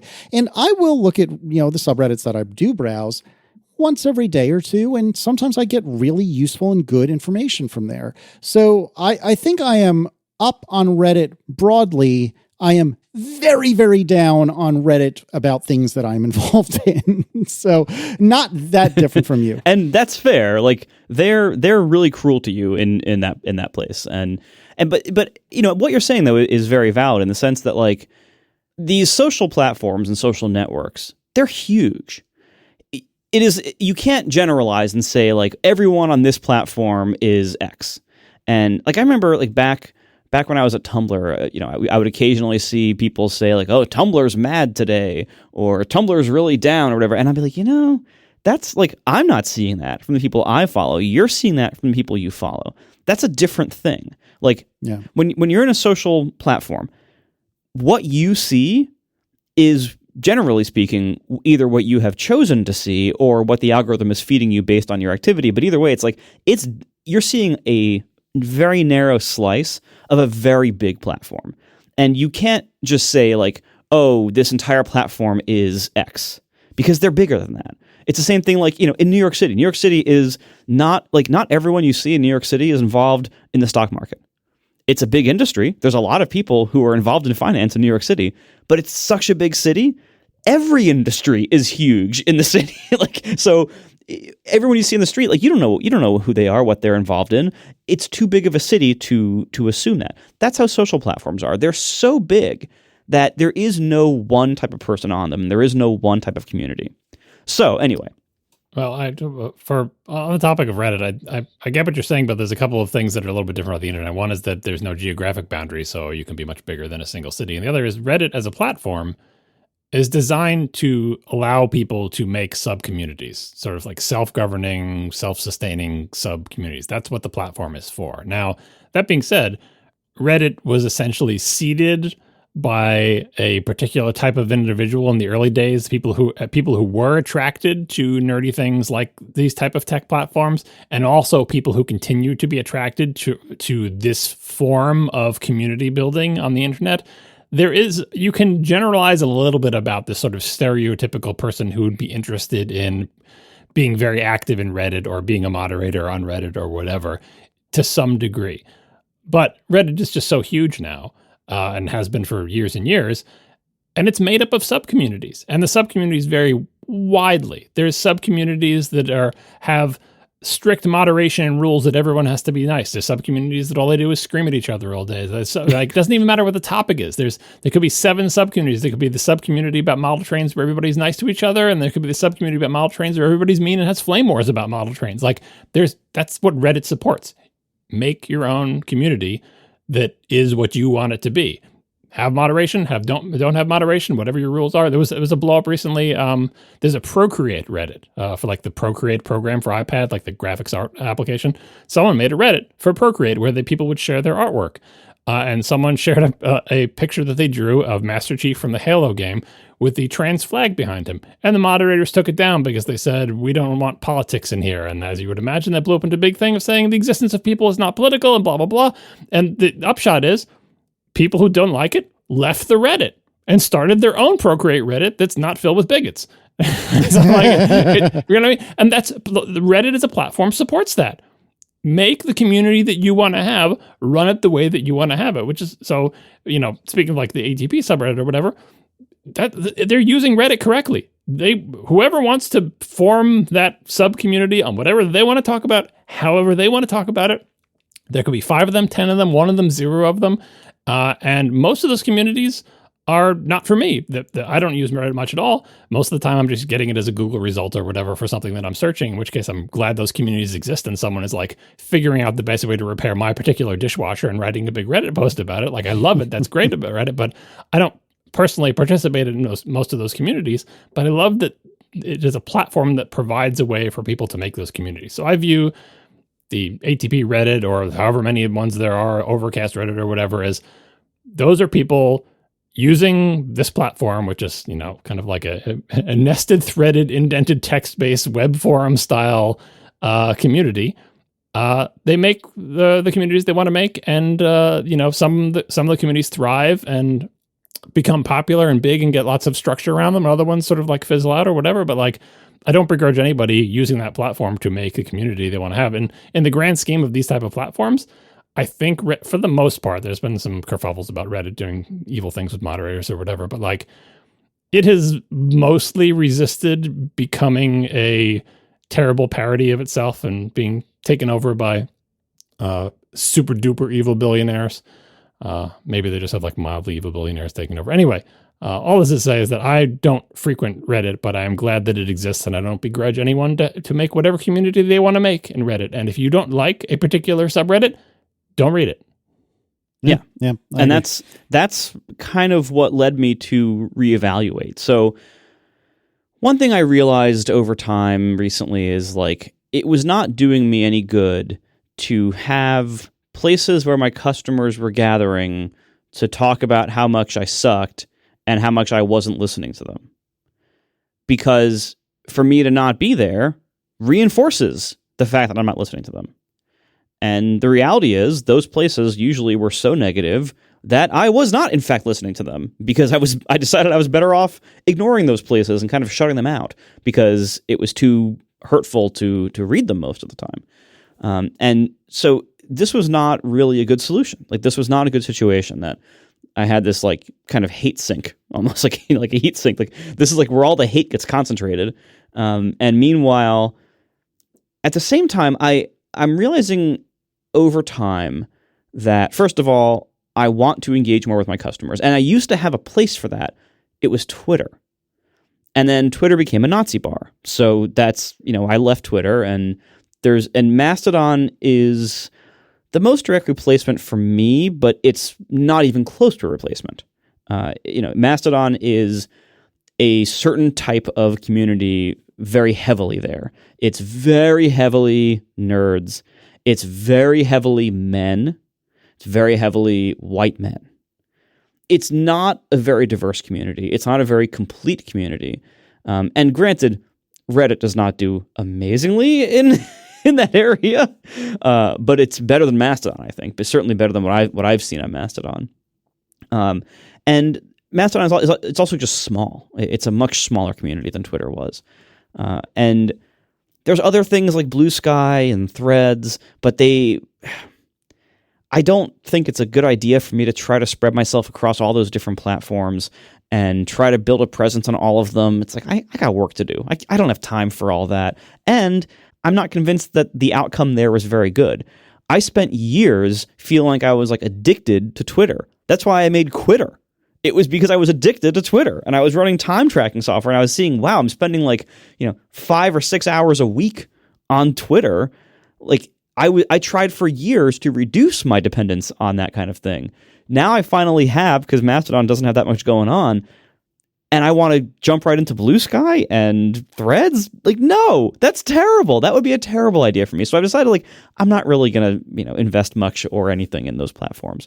But Mastodon is so limited. I'm like, all right, I need to find other ways to engage with my customers and to engage with, and to find new users, frankly, and to engage with other people. And so email is one way that I hear from customers, but email has a lot of limits as well. Like, I definitely hear from the most people via email by far. But if I respond to an email, which it's hard to keep up, first of all, and if I'm relying on email as my main communication venue, it all comes to me. So no one else can respond to it except me. I could hire somebody, which maybe I still might do that at some point, but I've had negative experiences with that in the past, so I didn't really want to do that. So anyway, email doesn't really scale because it's just me seeing it all. No one else can help respond if they have the same problem or they already know the answer. And when I respond to somebody, only one person will ever see that. So I'm not really creating like a knowledge base. I'm not really creating like, support articles or any kind of equivalent. I'm not creating search results for other people to find. And AI is now here in a big way, replacing a lot of help and web search. Now, when you look at what the AI companies are indexing, what their data sources are for things like obscure questions about apps and technical platforms, Reddit is where all that information is coming from. That's why Reddit is like locking out search engines and starting to license their data like for money, because it's very valuable to AI companies, and they're one of the only places that has that kind of value at that scale. So Reddit answers and like Reddit posts are becoming the truth input to AI. Like when an AI model is being trained on a whole bunch of data, what is it being trained on? Reddit. And so if somebody asks ChatGPT, hey, in Overcast, how do I do this? What is it going to be pulling from? Reddit. So I thought this is actually a really good time to reconsider whether I should participate in Reddit or not, because it seems like there's a lot of reasons pointing to maybe I should give it a try. But I had such bad experiences, browsing it in the past. I'm like, all right, well, what do I do here? I don't want to like invade and do like kind of, join the existing one and say, all right, I'm here, everyone. Like that. I felt like that would be like walking into a tomato launcher. Like that's not a good, entrance, not a good situation to walk into. So I thought, I will create my own. And the people who want to hate me can have their own space and they can keep hating me.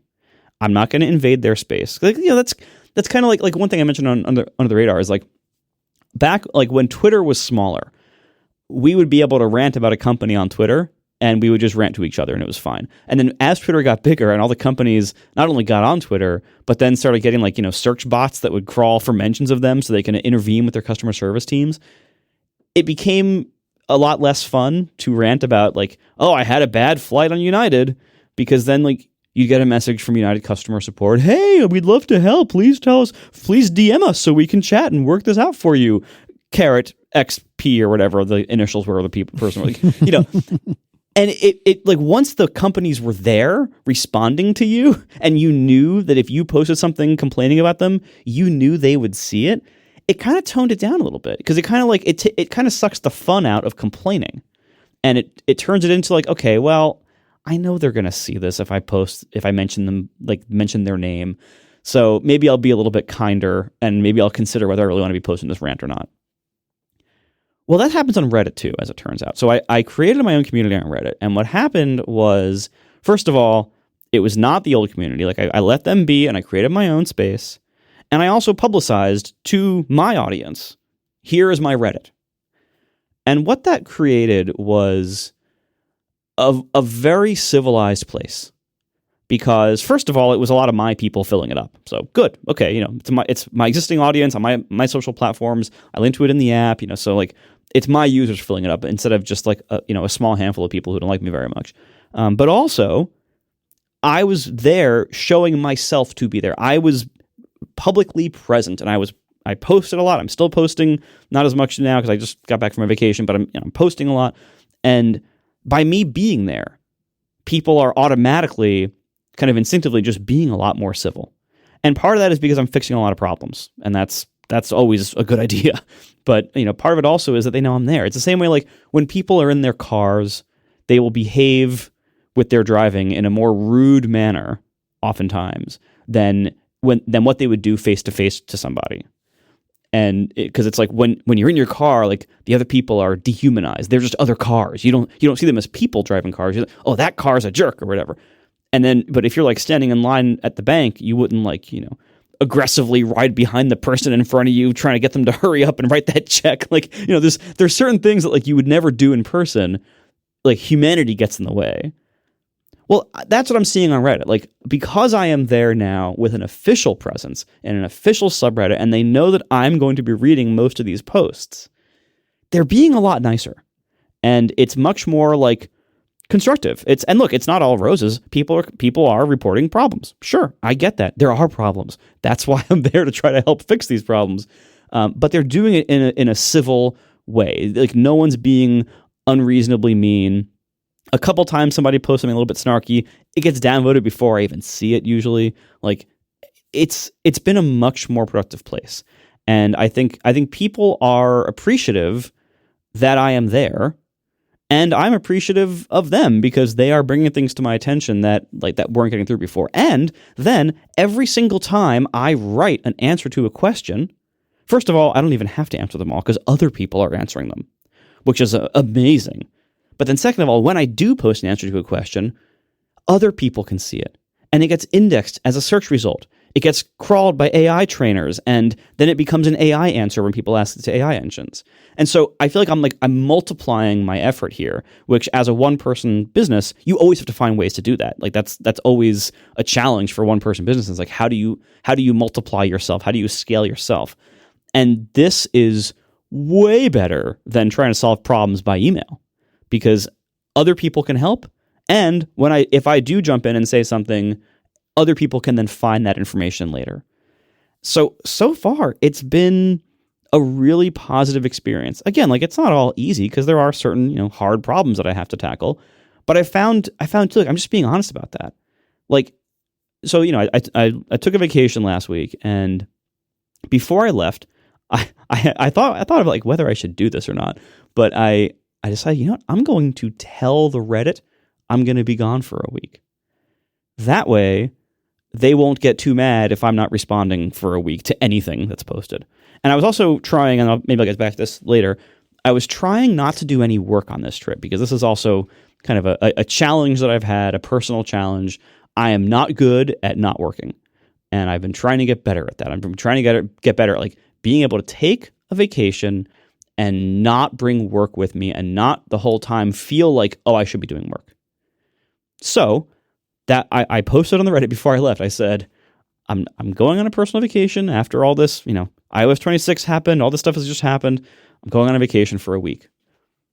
And I was really afraid of how that would be received.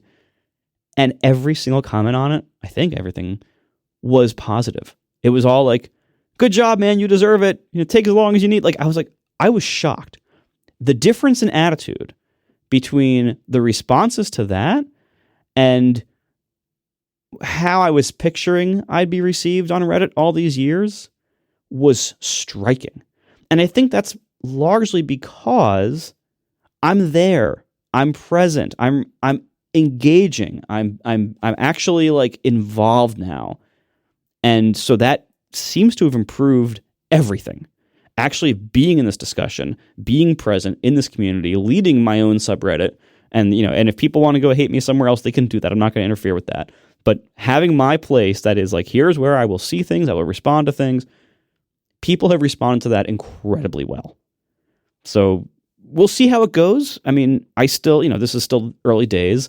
Things can always go badly, but I'm optimistic. I think this will actually be a really good change that I've made. And I think that this community, it's a small community. There's not that many people in it so far, but I think it's going to end up being really good. And I think I'm heading in the right direction. And so far, the more I participate, the better it gets.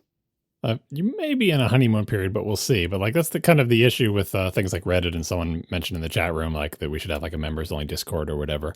In the beginning, it looks like everything's all upside and isn't this great, and everyone's happened to be here. But running any kind of online community, or not even running it, but just participating in an online community and having that community be sustained in a way that pleases you, especially if you're the one who started the community. You started it with a purpose. You want something out of it. You want it to be different than the existing community. Ideally, it should do X, Y, and Z for you. You're like, I did it, and so far it's working great. It's doing what I want. But how do communities maintain that? How do they, you have a way that you want this community to be. It is that way now. How do you make it stay that way? Inevitably, you run up to the exact same things that anyone who has ever had any kind of community, online or otherwise, but especially online because it's been done at scale, runs into. What are the rules of this community? What are the social norms? How are they enforced? Do we need moderators? What are the rules? Now we argue about the rules. Are we banning people? What are they like? I mean, look at the Procreate community. They thought it was great. We're just here sharing art for years and years until, I think they did some kind of like vote. Like, we're going to vote them on the community guidelines are. And like, this is a subreddit with like 100,000 people in it, right? 43 people voted in the poll about whether they should allow quote unquote politics. And of the 43 people that voted, the majority of them said, no, we shouldn't have politics here. And that little decision slept there until someone posted Master Chief with the trans flag. And now it's like, oh, we didn't realize we were in this community. And now there's a schism and people are branching off and people are angry. And what happens to the old community? And it's a thankless job to try to run a community like that, or to try to, make sure that everybody who is participating understands the rules of that community and gets them enforced and doesn't get mad about it or whatever. And in many respects, when a community is small and self-selecting, you don't have to worry about that. But as time goes on, like outside threats, what if people from the other community come over and decide they're going to participate in this new community because that's where the action is happening, but now they are all mean anything? Is there some mechanism in place to stop them from doing that? Would you just leave and start another community? Would you constantly be fleeing from them? Would you think that everyone else would shout them down? Like, and then it becomes a screaming match between the old people and the new people. Online community is really, really hard. So I hope that doesn't happen to your Reddit. But like, you always have to think like, well, what's stopping it from happening? Just that people have decided not to do that so far. Right. And, if it doesn't work out, it doesn't work out. You leave, like, so what? Like, it was good for a time and, whatever. And as you noted, the information that is there and getting indexed, that is of value, even if it only lasts a short period of time. And presumably you're getting value out of it now with interacting with customers and so on and so forth. Like, all the things you said are true. And that doesn't change even if things go south sometime in the future. Although I will point out two things. One, it would have that exact same value without AI. Like Google search index, like half the time I'm finding myself on a Reddit thing because I'm Googling for how to fix some dishwasher and I land on a Reddit post or whatever. Like even the shortcuts thing, that solution that I found in Reddit about like don't overwrite files, that was just a Google search, right? Obviously AI is another ingredient because so many people are using it now who will never actually go to reddit.com, which is why Reddit wants money from them because they're not actually sending any traffic there. And yes, it's good that you're participating in that as well. So that has value no matter how this goes. But one of the, when people ask about Discords that I mentioned before, one of the reasons we don't have that is because I think all three of us understand that if we were to run an official Discord, now we're taking on a responsibility for governance in a community of fans. If ATP fans want to have their own Discord, they can do that right now. Like we're not stopping them, right? It's just that we don't want to run that community because it's a lot of work to run any kind of community, and there's significant downside if we're seen as the people who are setting the rules for the community, enforcing them, and people are angry about it. And it's like, guys, if you want a community of ATP fans, go make one. And then you get to run that community and you can see how hard it is. You can make 7 communities. You can have 10 subreddits. You can have Slack channels. You can have hotline channels. You can have IRC channels. Like, but running a community is so difficult. So that's why we haven't ever done that as an official type thing. I know some people want it, but it's a subset, and running that community becomes like a huge amount of work for a small number of people. And there's only so many things we can all take on since we have so many plates spinning here. So I don't know. I'm wary about your Reddit. I'm glad it's working out for you. And another thing you mentioned on Under the Radar, which I thought was good self-knowledge, but also is kind of a bummer, is I think underscore asked, like, oh no, you said this yourself, like you're not creating a knowledge base. Like you're not like making an actual repository of information. You're answering people's questions on Reddit and those get indexed, and that's the system working the way it intended. And you said, it's because I know I will never actually sit down and make some kind of like official structured knowledge base. It's like, I know myself. I haven't done that in the past. I'm probably not going to do it in the future, but I will do this. I will answer someone's question on Reddit and allow that to be passively indexed. My pitch would be having some kind of self-created set of documentation, knowledge base or whatever will make answering people's questions on Reddit easier, because you can then give a quick summary and link them to the length of your explanation instead of writing it over and over again. That's the one of the reasons we have a membership FAQ on ATP.fm is because people have membership questions, and there's no way in hell, and lots of people, they email for support or whatever, because again, we don't have a community to do this, which is fine, but I don't want to write the same email reply 7 times. So that's why I have anchor links to the specific question that they asked in the membership FAQ that gives a longer explanation. And if 5 or 6 people ask a question that becomes frequently asked, guess what? It goes into the FAQ, which is kind of like a knowledge base, which gets indexed, which yada, yada. So I would encourage you to at least, if something keeps coming up, consider at Overcast.fm having a FAQ or something where the most frequently asked questions are, and you have a formal, longer answer. And you can still informally answer people's questions there. But I think what you'll see then is people who are answering questions for you will start linking to your FAQ. And the FAQ is a living document that you control. So unlike the Reddit post, which you're not going to go back and edit years later, you can keep updating the FAQ to be more accurate and expand it or whatever. So that's my only pitch. I know you're not going to write a knowledge base. I know you're not going to write your own extensive documentation or whatever. But having something that you control to link to from those discussions is very useful. Yeah, I mean, you are correct. That would be great. But the reality is I won't do it. And it's not like some kind of, principled stand. It's, I don't have time. And posting... You're just not that type of person. I get it. Like you said that in the thing. It's a self-knowledge. Like I get that. I'm just saying, like, I think there's a compromise where maybe like some tiny amount of that you could force yourself to do it may scale you better. It may pay dividends. You're not committing to like, I'm going to write giant formal documentation for everything. Yeah. And it's just like, it's a time thing. Like I barely have enough time to keep up with reading the feedback, trying to respond to some of it. Like I barely even can reply to most of it, but I try to respond to some of it. To also then go and create all this documentation and everything, like it's so much easier to just write stuff in a Reddit field and hit submit. I know, but like but what if someone has the same question 2 months from now? It's like, I just answered that. Well, if you had it in a single place, if it's literally frequently asked, put it in the list of frequently asked questions, and then you can just link to the longer answer. So you don't have to rewrite the longer answer over and over again. Because there is some common stuff that is always coming up. Now, maybe not the way you're using it now, because it's more of kind of like feedback on the fly and what problems are people experiencing or whatever. And honestly, like obviously the thing you're much more inclined to do is that if lots of people are being confused about a feature, you'll change it in the app to solve that problem and not write a lengthy explanation of how it's supposed to work. But as you noted about like priority playlists, certain things, there is no one obvious solution that I'll just update the app and this will no longer be confusing. You have to make certain decisions. There's areas where there is no one right answer. And sometimes it's good to just have an explanation of the way you have chosen to make it work and why. And you're putting that in Reddit. But, if this community lasts for a long time, 3 years from now, you're going to get sick of writing that same answer over and over again. It may behoove you to have a paragraph of text somewhere on a website that you can link to.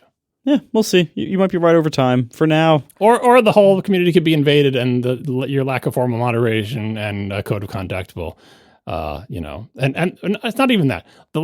No one is running this. Like, you haven't like designated moderators. You're certainly not moderating and banning people, right? So like, it's an informal community. It survives based on norms. And I don't think you are not going to certainly invest the time to be like, now I'm a full-time community manager for this subreddit. Yes, but also like, I mean, so, all of your concerns about like the health of a community, like that's all valid. And, that may come to pass. So far, I don't think the community is big or broad enough to have that be a high risk. Like, first of all, you use the example of the Procreate community. Procreate has substantially more users than Overcast. I don't know what their numbers are. I guarantee you it's way more than me. Yeah, they've got a Reddit with 100,000 people. So these are the nerdiest of the nerds, and there's 100,000 of them. Yeah, their user base is probably 100 times the size of mine. Like, it is way bigger than mine.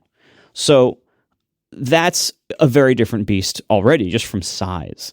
And again, like, when you're talking about like publishing art people have made, yeah, that's pretty broad. No one's publishing art they've made in Overcast. The range of potential controversy or, ways in which the community can become toxic, it's just a much smaller range for the Overcast subreddit, because it's way fewer people and it's way more narrowly focused. It probably won't become a problem, but again, I think I'm too inexperienced on Reddit to really be able to say that for sure. But I think it will probably be fine. I think the bigger risk is that it would die, like just from a lack of traffic. Fizzle out due to inactivity like the Slack did. Yeah, like I think that's the much bigger risk of like how this fails is it just dies down and there's not enough volume for people to pay attention. Well, even if it does, like I said, you will still have that content that will be indexed and like it still has produced value that as long as Reddit stays existing and those pages stay on the web and get indexed and so on and so forth, that value will still be there, but it no longer is an active community where you're getting like real-time feedback. But we'll see. Like Slack is definitely way more hidden and like difficult to get to. The barrier to entry is higher, whereas people can find a Reddit page in a million different ways, and once they land there, people know how to click on a web page. Like maybe they don't know how to use Reddit, but like I feel like Slack with their stupid login system and everything is just so much harder to get into. Yeah, it's Slack. Like I had the beta Slack. I have since shut it down.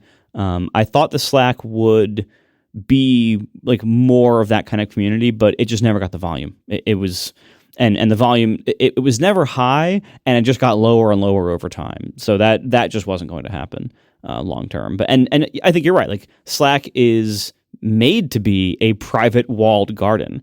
And for this kind of community, that's just the wrong model. Like this needs to, like, if you're trying to make a community around your app, it can't be a Slack. It has to be like a publicly available website that can be indexed and anybody can join. Like that's the way to do it. That's the way to go. So again, we'll see how it goes. It's still early days. Maybe we'll listen back to this in a year and it'll all burn to the ground and I'll laugh at how wrong I was. But I don't think so. I think it's probably going to be good. I think it's either going to, fizzle out and be nothing, or it'll be sustained and be pretty good. And I think, honestly, the latter is more likely. My best guess is 1 year from now, the Reddit will look very similar to how it does now in terms of like the tone, the traffic, the usefulness to everybody. So hopefully I'm right about that, and we'll see how it goes. Well, at least you didn't make a Facebook page. Oh, God, no. Talk about not having control over your community. All right, thanks to our sponsors this week, Squarespace, DeleteMe, and Zapier. And thanks to our members who support us directly. You can join us at atp.fm/join. You will get, of course, as mentioned earlier, that membership discount, or the merchandise discount. Whoops. And as well as all of our exclusive content, including Overtime, our weekly bonus topic. This week on Overtime, we're going to be talking about Neo, the household, quote, robot? Is it a robot? John will tell us, and maybe Joanna Sturm will have also told us. We will talk about that in Overtime. Thank you so much for listening, everybody. We'll talk to you next week. Now the show is over. They didn't even mean to begin, 'cause it was accidental. Oh, it was accidental. John didn't do any research. Marco and Casey wouldn't let him, 'cause it was accidental. Oh, it was accidental. And you can find the show notes at atp.fm. And if you're into Mastodon, you can follow them at CASEYLISS. So that's Casey Liss, MARCOARMENT, Marco Arment, SIRAC, USA Syracuse. It's accidental. They didn't mean to. Accidental.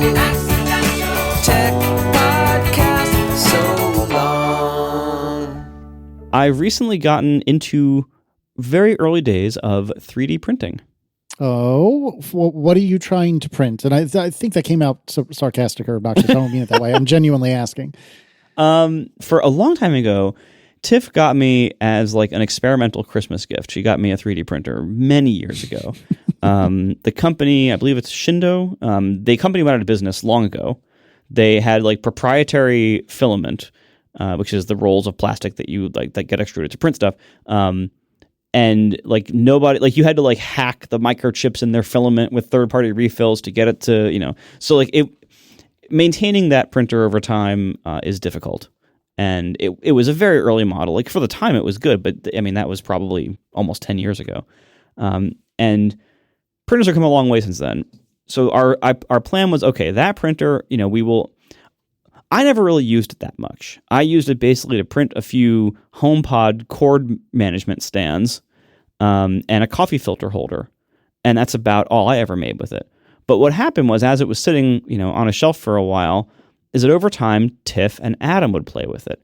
And especially around Halloween, Adam would often request a Halloween costume that would be based on like a video game character or something, and we would be able to 3D print like a mask or a helmet or something as part of that costume.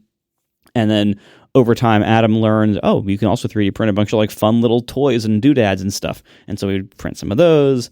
And the old 3D printer, eventually we ran out of first-party filament, and we got tired of trying to hack it. And so we're like, you know what? This Halloween, he had a pretty ambitious costume model to print. And I'm like, let's get a new 3D printer for the family. And my interest in it is much more limited. My interest in it has basically been like, when I have a need for something to be 3D printed, I will solve that need. That need doesn't happen very often for me, but it does. Like happen. the Wi-Fi thing at the restaurant that you told us about. Yeah. So the first thing I had in a long time was, and this was actually with the old printer, was my Yolink temperature monitors that I put in the restaurant fridges. Yolink didn't have any kind of bracket, so I went on, I think is it Tinkercad? Is that what the site? Tinkercad, yeah. I asked ChatGPT, like, what do people use? Like, what do children use to make 3D models from scratch, basically? And I came upon Tinkercad, which is this like kind of simplified web app version of like that's sponsored by AutoCAD. That basically is like a web app to make very simple 3D models. And so I went on Tinkercad. I figured out how to use it. I have calipers, and so I like measured the temperature sensor, and I made myself a bracket for the Yolink sensor. And I printed it out in this like ugly red plastic. That's the only filament we had left. It felt very good to have a problem and to solve that problem myself. And I couldn't just go on Amazon and buy a bracket for $6 because they didn't exist. Like, no one made them. And there was no model existing on like Thingiverse or MakerWorld or anything like that. And so I couldn't use someone else's model. I had to make my own model from scratch and solve this problem myself. And it felt pretty good, to be honest. But like, I'm not like a maker. I'm not constantly thinking about new things to print, new things to make. That's just kind of not how my brain works. And so I don't really have a frequent use for it. But the rest of the time, my family is printing fun stuff all the time. So we got the new printer. And special thanks to our friend Merlin Mann, who's been talking about 3D printing for a couple of years now on all his various podcasts, as he's gotten really into it. And I've been following his posts on Mastodon about it and everything else.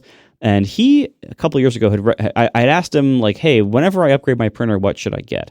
And he recommended the Bamboo company, BAMBU, because they basically have like almost like an Apple-like integrated system. They sell the printers, they sell spools of filament. You can use other filament if you want to, but like if you stick within their system and get their stuff, it's very easy. Everything is like, tagged with RFID. So like you put in their filament, and it reads it, and it knows what it is. It knows what color it is. It knows what material it is. It knows like how hot to set the nozzle and stuff like that. All these different variables you need with 3D printing. So if you are not a 3D printing nerd and just want to like get into it, it's a great solution for that, because it takes care of a lot of those details for you if you stick within their system. And who cares if I have to only buy their filament? Fine. I'm not a power user here.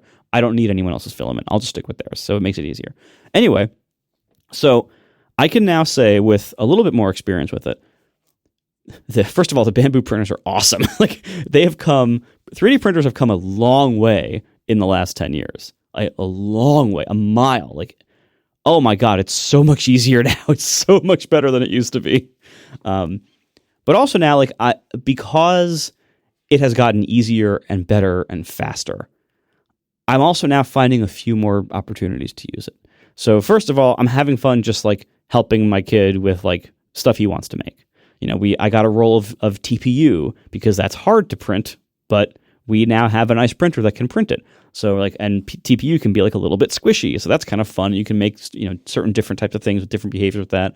So like we figured out, how do we print TPU? And we figured it out, and we printed a few little things, and they're squishy and it's delightful. Also, the other day I had this stupid idea. I'm like, you know what? I have a 3D printer now. For the last, year, ever since we remodeled this house, our bedside lamps We redid the bed area, and our bedside lamps are these like sconces on the walls, and the switches to them are those little metal knobs. You know, the ones that are like about as thick as like a pencil eraser, and they're 3-way lamps. So to turn it off, you might have to turn this thing 3 clicks, and they just have those little like, you know, ridges on these little knobs. And next to your bed, first of all, it's like they're annoying. They're hard to turn. And then like in the winter, if I just put moisturizer on my hands before I went to bed, I can't turn those knobs. You need OXO good grips for your lights, or you could hook them up to a smart thing, which is I'm sure everyone could write in and say, you know, you could just clap like the clapper and they'll turn off. Yeah, I tried those things, but basically the way they're wired, it would be very difficult to have a smart switch. So I'm like, all right, that option is out. And smart light bulb is what people are going to suggest. But of course, they're like, you know, custom fixtures with like little tiny, those like little tiny round bulbs. Like not for use in enclosed fixtures. That a lot of those smart light bulbs will say it isn't enclosed. It's literally they won't fit. Like if I tried to find like a smart bulb, it's almost like the size of like an oven bulb. It's like these little tiny round bulbs that go in these things. They're made to be pretty. They're not made to be functional. So believe me, I looked for smart bulbs that would fit this. They don't exist. So I'm like, okay. So my option is deal with the switch. Well, instead, I just, you know, for the last year, I had like this little like USB lamp next to my bed. I would just use that instead. I just wouldn't even use these lamps and neither would Tiff, like, because it was so much of a pain in the ass. So I had an idea. I'm like, I have a 3D printer now. I wonder if I can just make basically like a wing nut, like a, you know, something that I could stick on top of these. It look like a butterfly, so it's still decorative.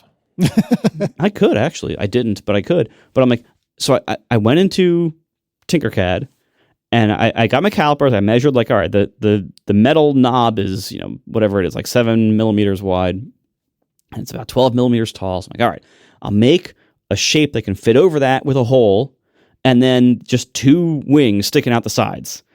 And I'll just make basically a butterfly or a wing nut.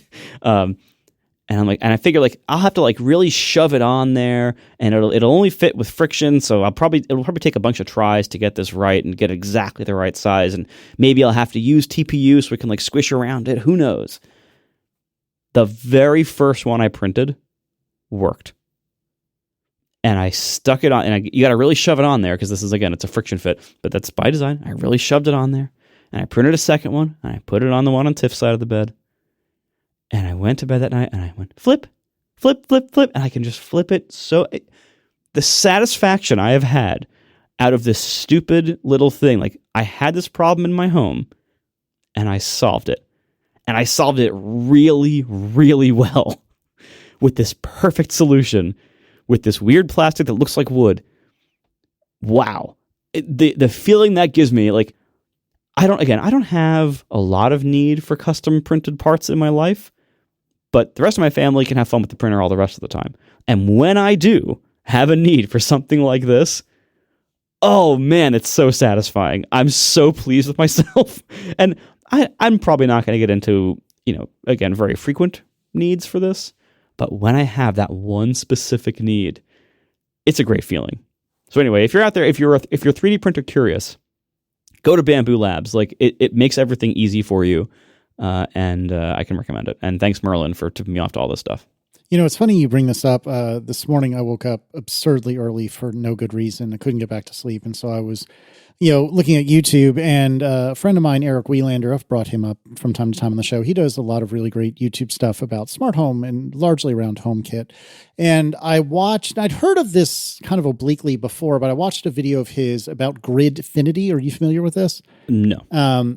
So what this is, and I don't know anything about 3D printing, so I'm probably going to get some of the details wrong, but the idea is you print a like grid, a very, very, not very tall, but a grid thing that you place in like a drawer, for example, right? And then you print little containers that snap into that grid. Does that make any sense at all? So you have like this base plate, if you will, and then you have these bespoke things that you snap into the base plate. So you take a drawer that's, you know, just a garbage drawer full of junk, and now it's a garbage drawer full of organized junk. And so with custom plastic parts. And so I've been looking at this, and this is not a need I have in my life, but this is one of those things where I'm trying to invent a reason to buy a 3D printer. I have no space. I have no idea where I could put one. I don't have the money. Or I don't feel like I have the money to just flush on a 3D printer that I'd probably never use, especially since our local library will let you do 3D prints. I've never tried this, but I know that that's a service that they offer. And I don't think it's very expensive, but all that to be said, I'll put a link to this video in the show notes. This Gridfinity thing looks really, really slick, and I'm very intrigued by it. I will say also, let me just check to make sure this company still exists. Yeah, it does. Adam had a lot of fun when we were living at the beach. We got him a little 3D printer called Toybox. I don't know if I ever mentioned on the show. I probably did years ago. So Toybox makes basically tiny 3D printers for children with really easy rolls of filament and a really easy iPad app to control. And that's cool. They can like just draw something on the iPad, and it'll like print like an extruded version of that, like for, to make it, you draw it in 2 dimensions and it prints an extruded thing. But also there's like this whole catalog on Toybox in their app. You can print a whole bunch of little toys and stuff like that. And it's easy enough for children to use, easy enough for adults to use who aren't 3D printing nerds also, which is nice.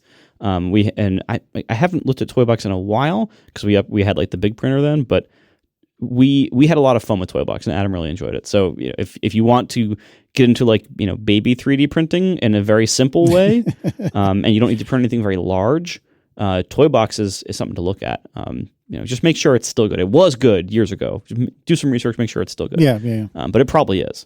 This maybe is the way that modern children learn their modern modified version of patience. And when I was a kid, the way you learned patience was that you would save up your money to buy something that you had seen advertised in the back of a magazine for months and months, like in some terrible low resolution postage stamp size ad at the back of a magazine that says, get this model plane for just X amount of dollars, and you save your allowance, and it's got a little thing, and you make a little envelope, and you get your parents to give you a stamp, and you mail it or whatever, and it's supposed to come in 4 to 6 weeks, and 4 to 6 weeks when you're a kid seems like 1,000 years. Eventually, usually after days and days of waiting for it, you forget that you even ordered it, and it seems like years in the future, something arrives in your mail, and you're like, what the hell is this? And you're like, oh, it's that thing, I had forgotten entirely about it. Anyway, that's how my generation learned patience. The way I think modern children learn patience is they get a toy 3D printer and they're like, I'm going to have this cool toy airplane. And they're like, okay, and print. And then they run over to the thing and they're like, where's my airplane? And they have to wait like 3 hours for it to come. And 3 hours is the modern equivalent of 4 to 6 weeks. That's true. And it's just 3D printing sucks. I want the airplane now. Like everything else, like my television that comes on whenever I want to watch it immediately. And if it doesn't, it's broken. Well, also, and it is kind of exciting too, because it doesn't always work. Yeah. Like, you could, depending on how ambitious you are with what you're trying to print. That's also the experience of like when you wait 4 to 6 weeks and it comes and it's a piece of junk. That's the 3D print not working. I waited 3 hours and I don't even get the airplane that I wanted. Yeah, if it's like, I had to run this print overnight, and you wake up, bleary eyed at 6 a.m. You run downstairs. Is it done? How did it turn out? Oh, it messed up. Oh, it got all stringy or whatever. But yeah, yes, exactly. That's when the thing comes and it doesn't look like the picture in the magazine because it never ever did. I will say that for whatever it's worth, like the modern printers, they're so much better. That so far, again, our sample size is not great, but so far, the modern bamboo printer compared to the old printer and to the Toybox, like the rate of failures is way lower because it's just so much more advanced. Like everything has gotten better, everything has gotten more precise and more dynamic and more sensitive, and all. It's so much better. So things have come a long way. That's very cool. Now I know if I need 3D printed stuff, I'm just gonna have to ask you. Yeah, and of course, I went all in. I have like the good printer, and now I'm getting all the accessories. Like I have like the automatic feeder. You're gonna 3D print your own poop chute? I did that today. I printed a poop chute today.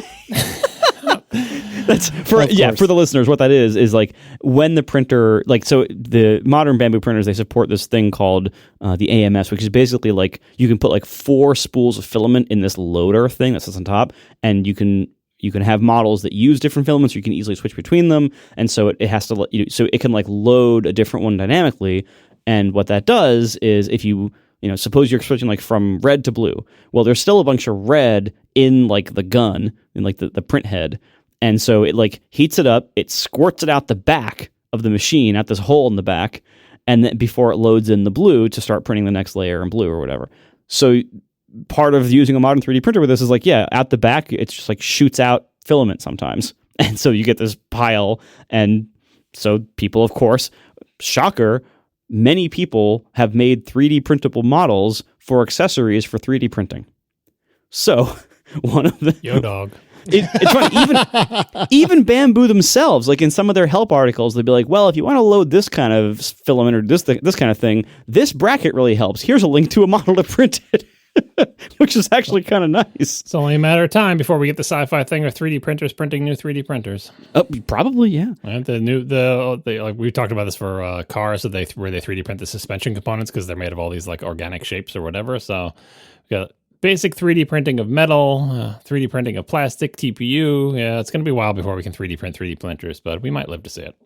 But and I will say too, like 3D printing is fun and satisfying for people who usually only make software and podcasts because like you're making a physical object. You are possibly changing your physical world in your house or whatever.